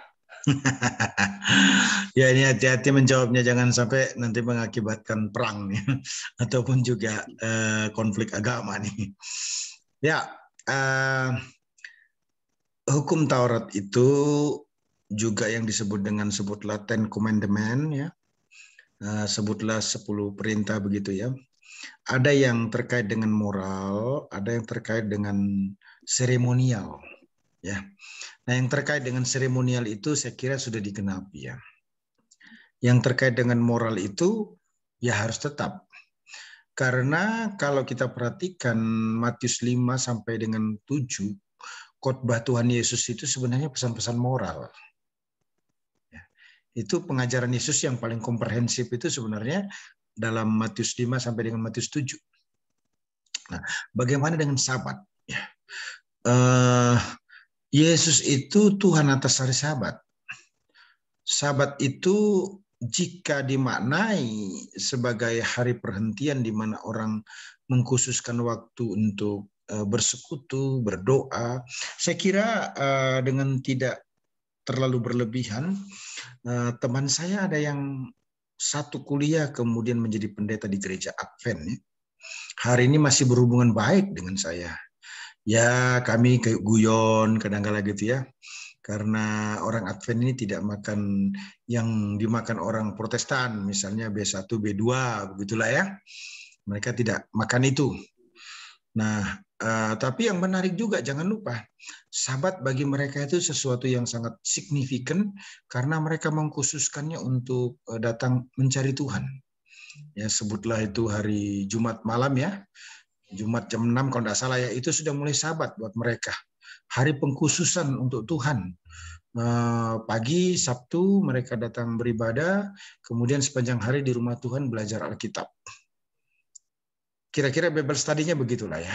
Kemudian timbul pertanyaan, sebenarnya tekanannya ada di mana? Di harinya atau efektivitasnya? Begitu kan? Kalau kita bilang di harinya, memang perlu hari khusus untuk hal tersebut. Tapi bagaimana jika hari itu diganti dengan yang lain? Efektivitasnya sama bahkan lebih baik. Gitu kan? Nah, untuk itu menurut hemat saya ya sah-sah saja. Kalau memang yang utama itu kan Sabat adalah bagaimana orang mengkhususkan waktu untuk Tuhan. Ya maybe setelah maksud saya kalau kita perhatikan Kisah Rasul pasal 2 itu kan orang-orang percaya tiap-tiap hari berkumpul dalam rumah ibadah ya untuk mendengarkan pengajaran para rasul. Itu kan Kisah pasal 2 ya. Nah, Sabat itu ya sebutlah kalau di dalam PL ya itulah waktu yang mereka gunakan secara khusus untuk belajar kebenaran firman Tuhan. Nah, di zaman now ini waktu itu sudah tidak bisa dipatok di hari tertentu. Ada orang yang suka doa semalam suntuk. Wah, itu Sabatnya luar biasa itu. Sudah Jumat malam Sabtu berdoa, Minggu kebaktian lagi. Artinya hari perhentian waktu untuk Tuhan itu memang begitu banyak yang digunakan untuk bisa membuat kehidupan rohani berkualitas. Nah, saya kira begitu Pak ya. Tapi jangan lupa ya, pesan-pesan moral dari Tuhan Yesus itu tidak pernah selesai. Jangan berzina, bukan berarti digenapi dalam penyaliban Kristus. Jangan mencuri, bukan berarti digenapi dalam penyaliban Kristus sehingga kita bisa berzina, sehingga kita bisa mencuri. Bukan begitu ya. Nah, hal-hal yang bersifat seremonial itu sudah digenapi. Ya. Tapi hal-hal yang bersifat moral itu tetap berlaku. Gitu ya. Dari mana kita tahu? Yaitu tadi Matius 5-7 itu bicara tentang pesan-pesan moral. Oke. Bagaimana pendapat tentang Kejadian 15 ayat 16 ya, tentang teritorial itu ya. Nah, begini, kita harus melihat bahwa memang itu dijanjikan Tuhan kepada Abraham, ya, kepada Abraham.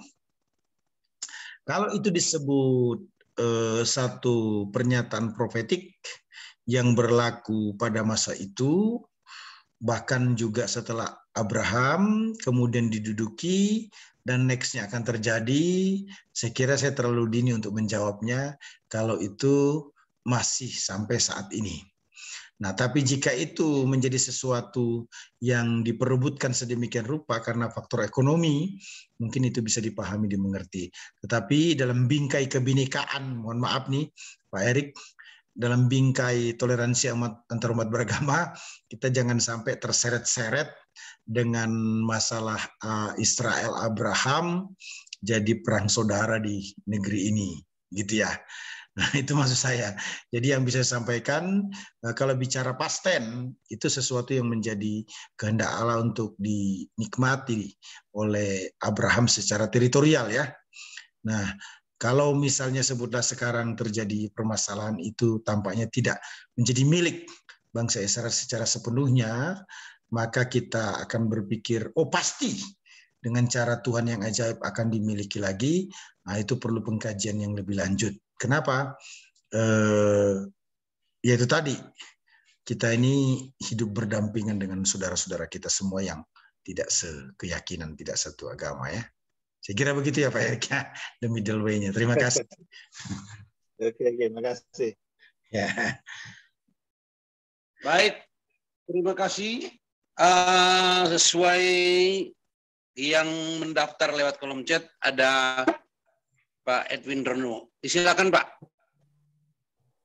Baik, shalom, terima kasih Pak Ronald. Shalom Pak Hanas. Salam Pak Pendeta Edwin.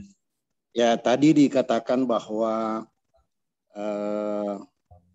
agama Abrahamic, jadi Kristen, Islam, dan Yahudi, tadi dikatakan demikian. Nah, saya hanya, ya karena ini pembelajaran, jadi kita perlu juga diskusi untuk mendapatkan pemahaman yang lebih luas.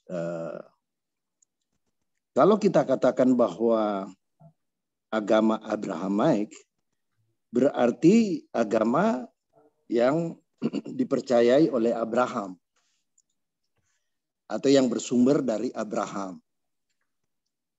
Nah, kita ketahui bahwa kalau kita katakan bersumber dari Abraham berarti satu Tuhan. Ya, satu Tuhan. Tuhannya Abraham. Itu kalau dari sisi Abrahamic.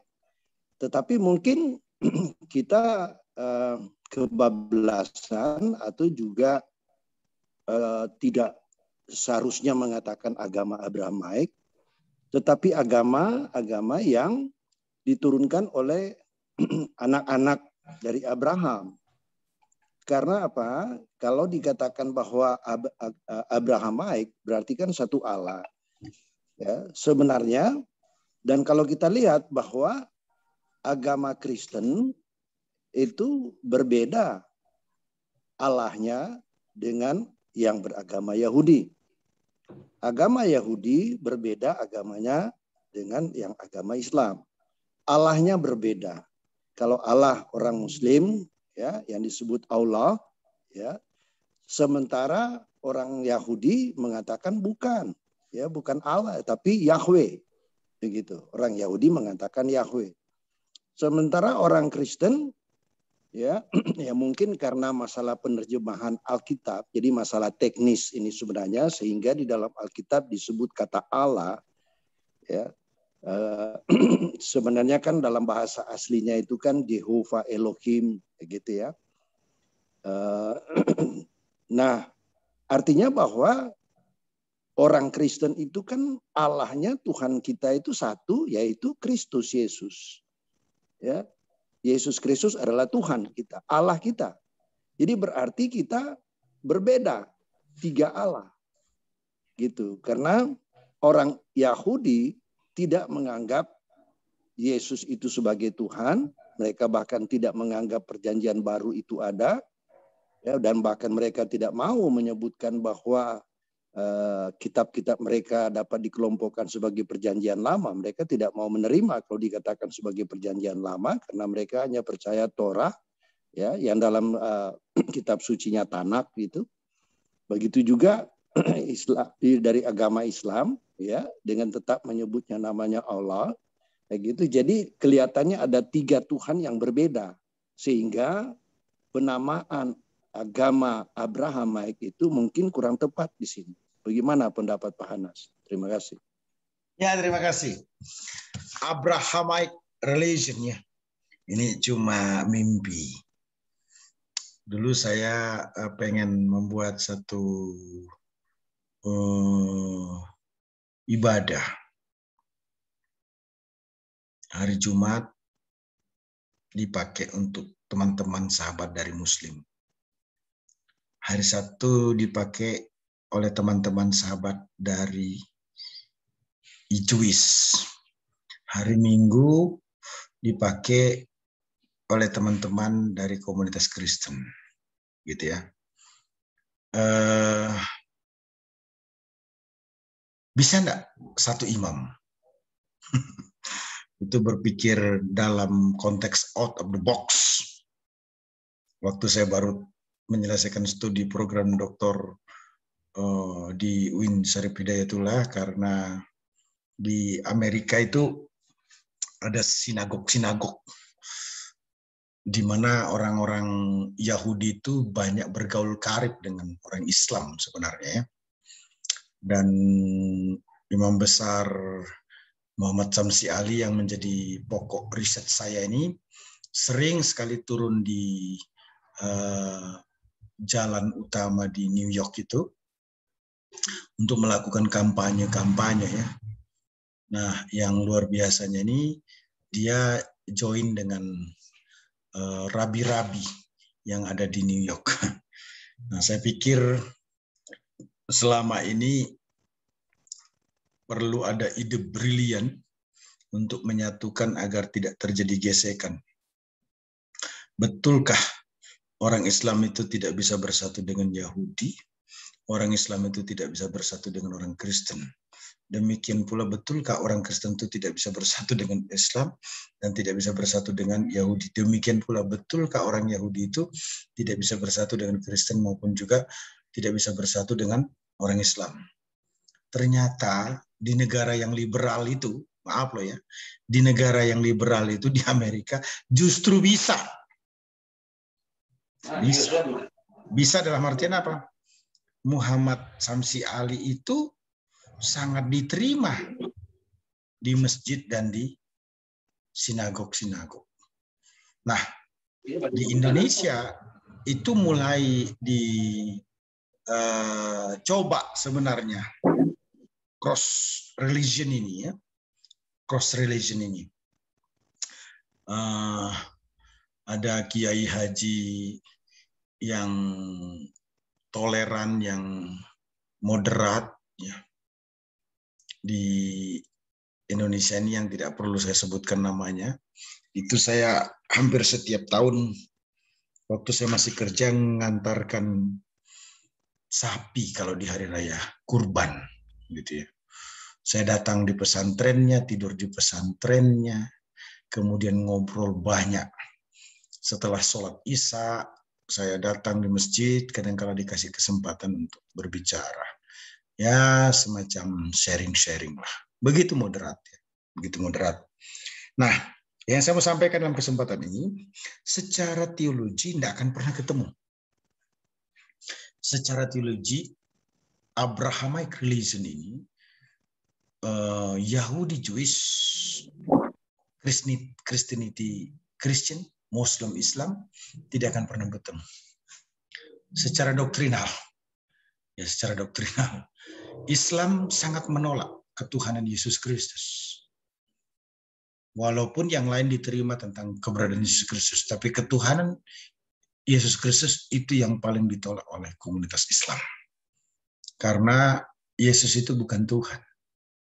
Dia nabi, dia guru, dia rasul yang luar biasa dalam pemandangan agama Islam. Oh, itu sangat kita hargai, harus kita hormati sebagai orang Kristen.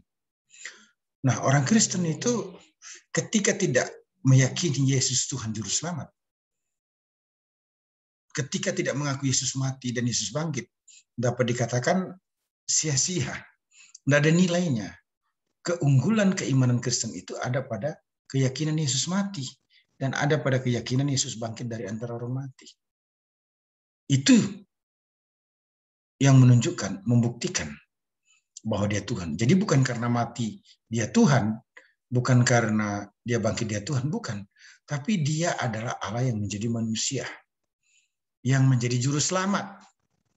Jadi Tuhannya orang Kristen itu menjadi manusia bukan karena lemah dan tak berdaya, tapi dalam rangka tindakan proaktif untuk menyelamatkan manusia berdosa. Ya, kemudian orang Yahudi sampai sekarang ini banyak sekali yang menolak kemesiasan Yesus Kristus. Makanya nanti entah di pertemuan ketiga atau keempat saya membahas dengan strong kenapa milenium itu harus ada.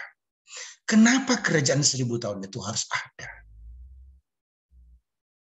Kenapa kitab Wahyu tentang milenium itu kita pahami secara literal bukan secara figuratif.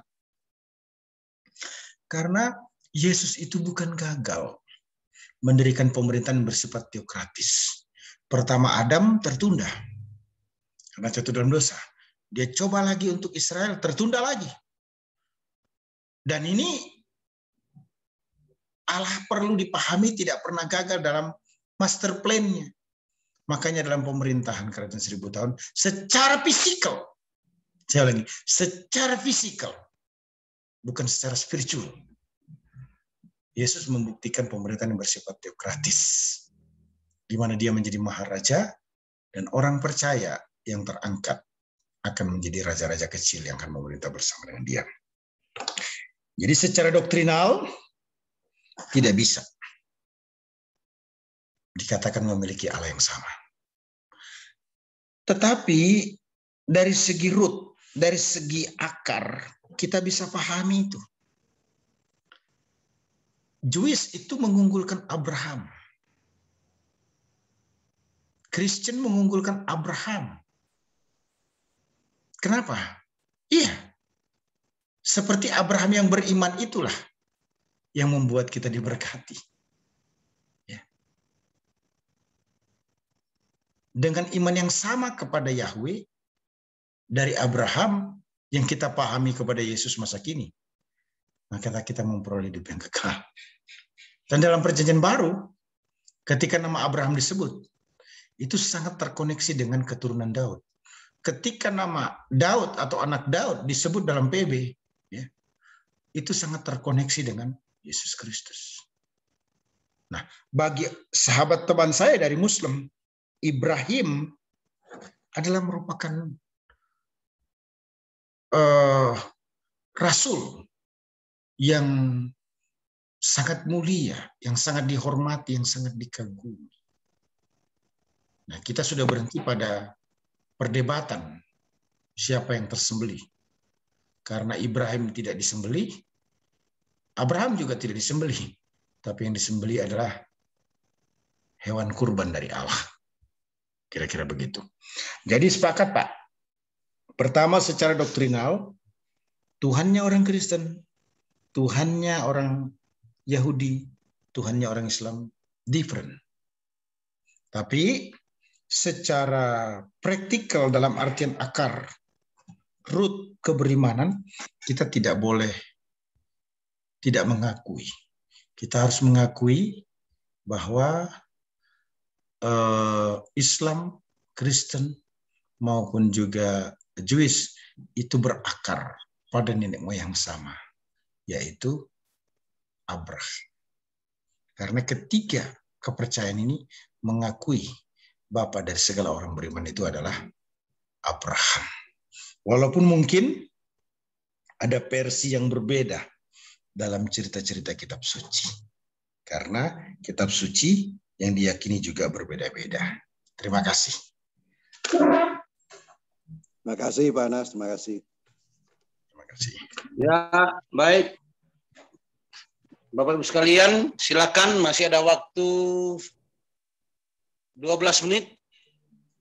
Bagi yang mau bertanya, disilakan. Jika tidak ada lagi, kita tutup sampai sini saja.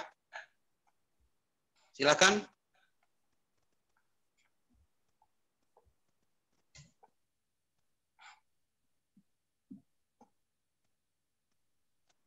Silakan Bapak Ibu.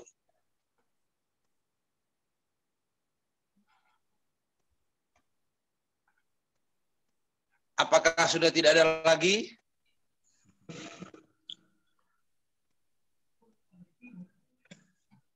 Silakan Bapak Ibu yang mau bertanya. Boleh bertanya, Pak? Ya, silakan. Kita harus dengarkan Kapolres ini, kalau enggak nanti kita bahaya. Ya, Pak. Ada pertanyaan.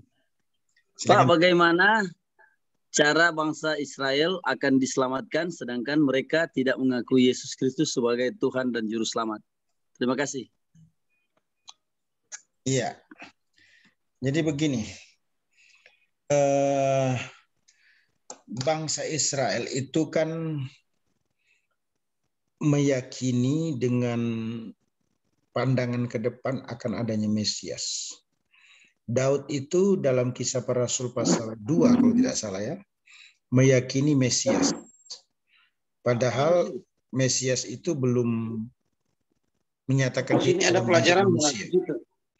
Jadi yang saya sampaikan dalam kesempatan ini, bahwa seluruh waktu yang ada, tanpa terkecuali, Yesus satu-satunya juru selamat. Jadi ketika Yesus berkata dalam Yohanes 14 ayat 6, kata Yesus kepada mereka, "Akulah jalan dan kebenaran dan hidup, dan tidak seorang pun datang kepada Bapa kalau tidak melalui aku."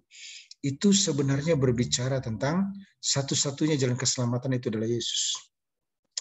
Orang-orang dalam perjanjian lama, orang-orang Israel itu, dia melakukan yang namanya persembahan korban-korban. Domba yang tak bercacat dan tak bercela. Ya. Dibawa ke imam. Itu keyakinan yang menunjuk kepada keselamatan akan adanya Mesias. Jadi diselamatkan oleh siapa mereka? Diselamatkan oleh Mesias juga.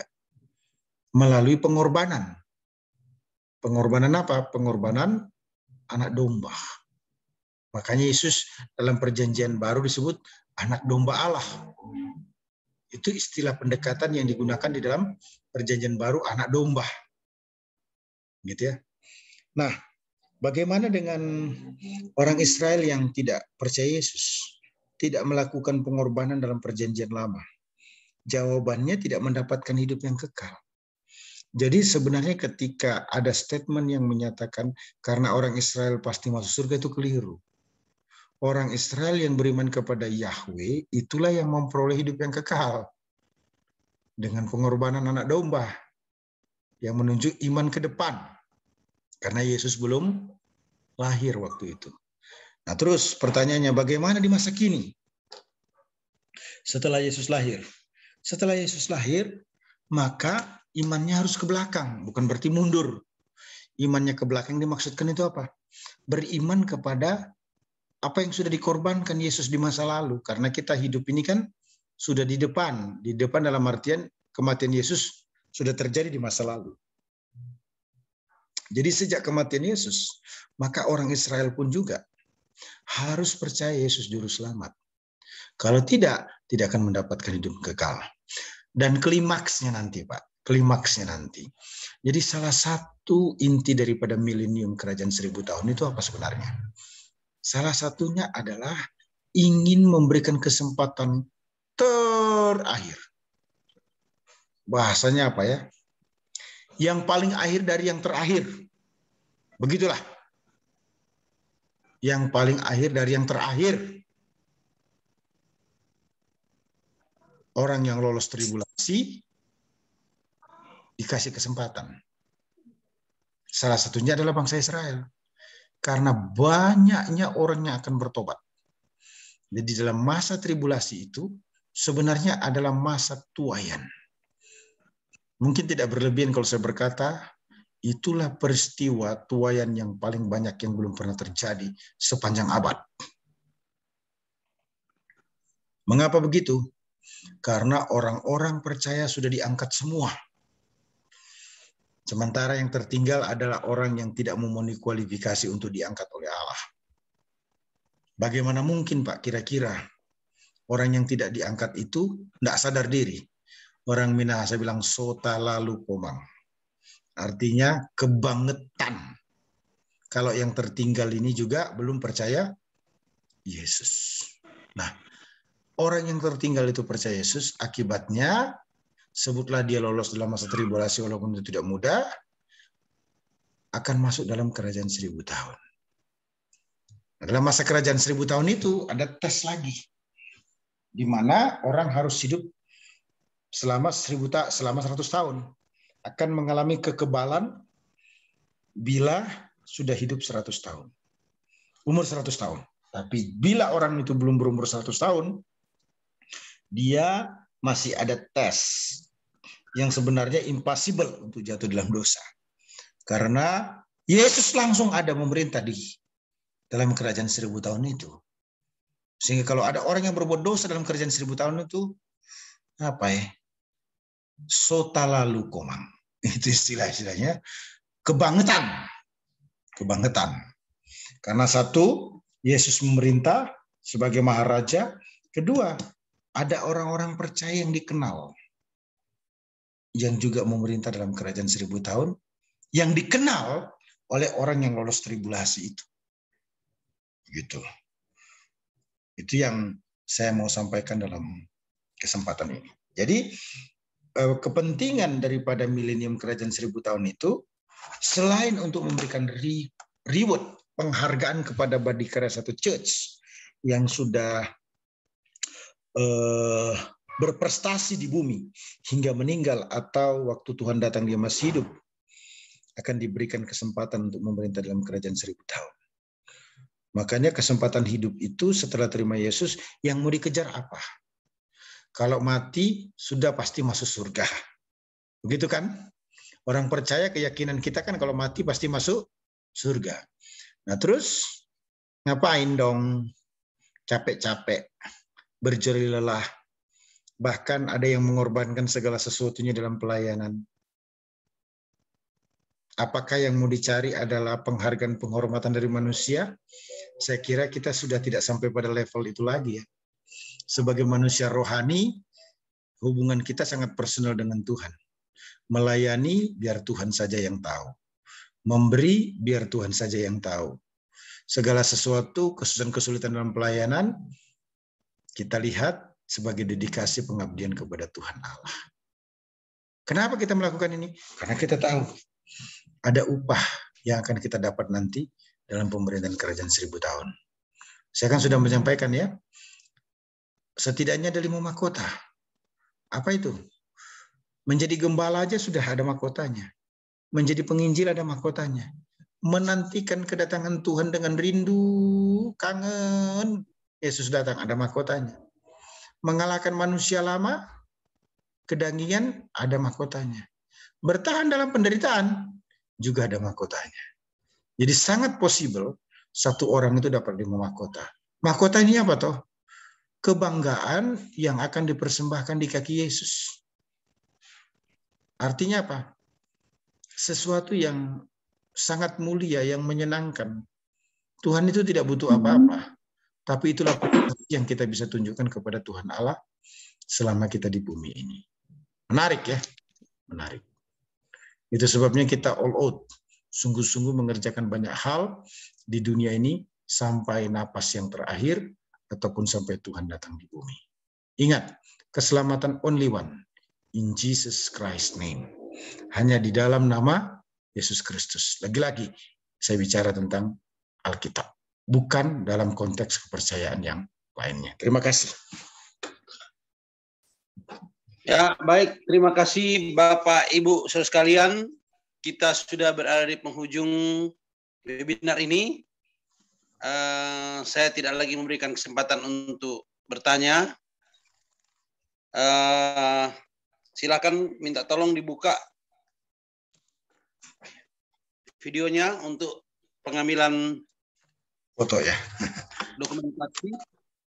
Silakan Ibu Aida. Di sini kami ada 3 orang. Ya.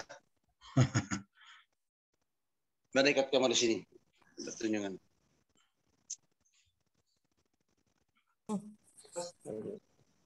Silakan. Orang sini ya. Nah, di sini juga 3. Ya. Panas di ruangan ya. Semua pasang AC di situ. Pak Hence so buka. Ya. Silakan. Mana yang satu? Oh. Yang satu lagi. Yang cukup sini tak tahu muka. Nanti siap-siap pendeta Rian untuk menutup kita dalam doa. Mau ayam nih. Betul tidak ada pendeta yang sampai muka. Lalu teh. Pak Martin pemuka ini tidak ada. Mana? Ketua harusnya saya tunjuk untuk 3 orang di rumah situ, 4 orang. Saya itu satu di kamar kecil. Oke, silakan doa. Nah, sudah. Kalian silakan.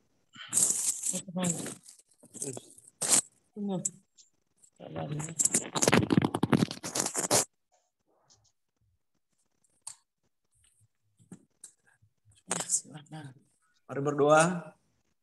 Bapak, terima kasih malam hari ini kami mengucap syukur karena kami boleh melaksanakan webinar malam hari ini. Terima kasih Tuhan, materi eskatologi boleh dibagikan buat kami, dan biarlah apa yang sudah disampaikan oleh pembicara Pak Dr. Hanas itu menjadi modal dalam hidup kami. Kami terus gunakan apa yang boleh kami dapati, pahami, itu semua untuk hormat kemuliaan bagi nama Tuhan. Tuhan berkati terus Pak Dr. Hanas, sehat kuat terus menjadi bagiannya, supaya setiap tugas tanggung jawab yang Tuhan percayakan dia boleh jalani, semua seturut dengan kehendak Tuhan. Nama Tuhan terus dipuji, dimuliakan. Terima kasih Bapak, berkati kami semua yang sudah mengikuti, dan saat ini kami akan mengakhiri pertemuan kami saat ini malam hari ini. Kami tutup hanya di dalam nama Tuhan Yesus Kristus. Haleluya. Amin. Amin. Ya, shalom. Saya lab dulu ya.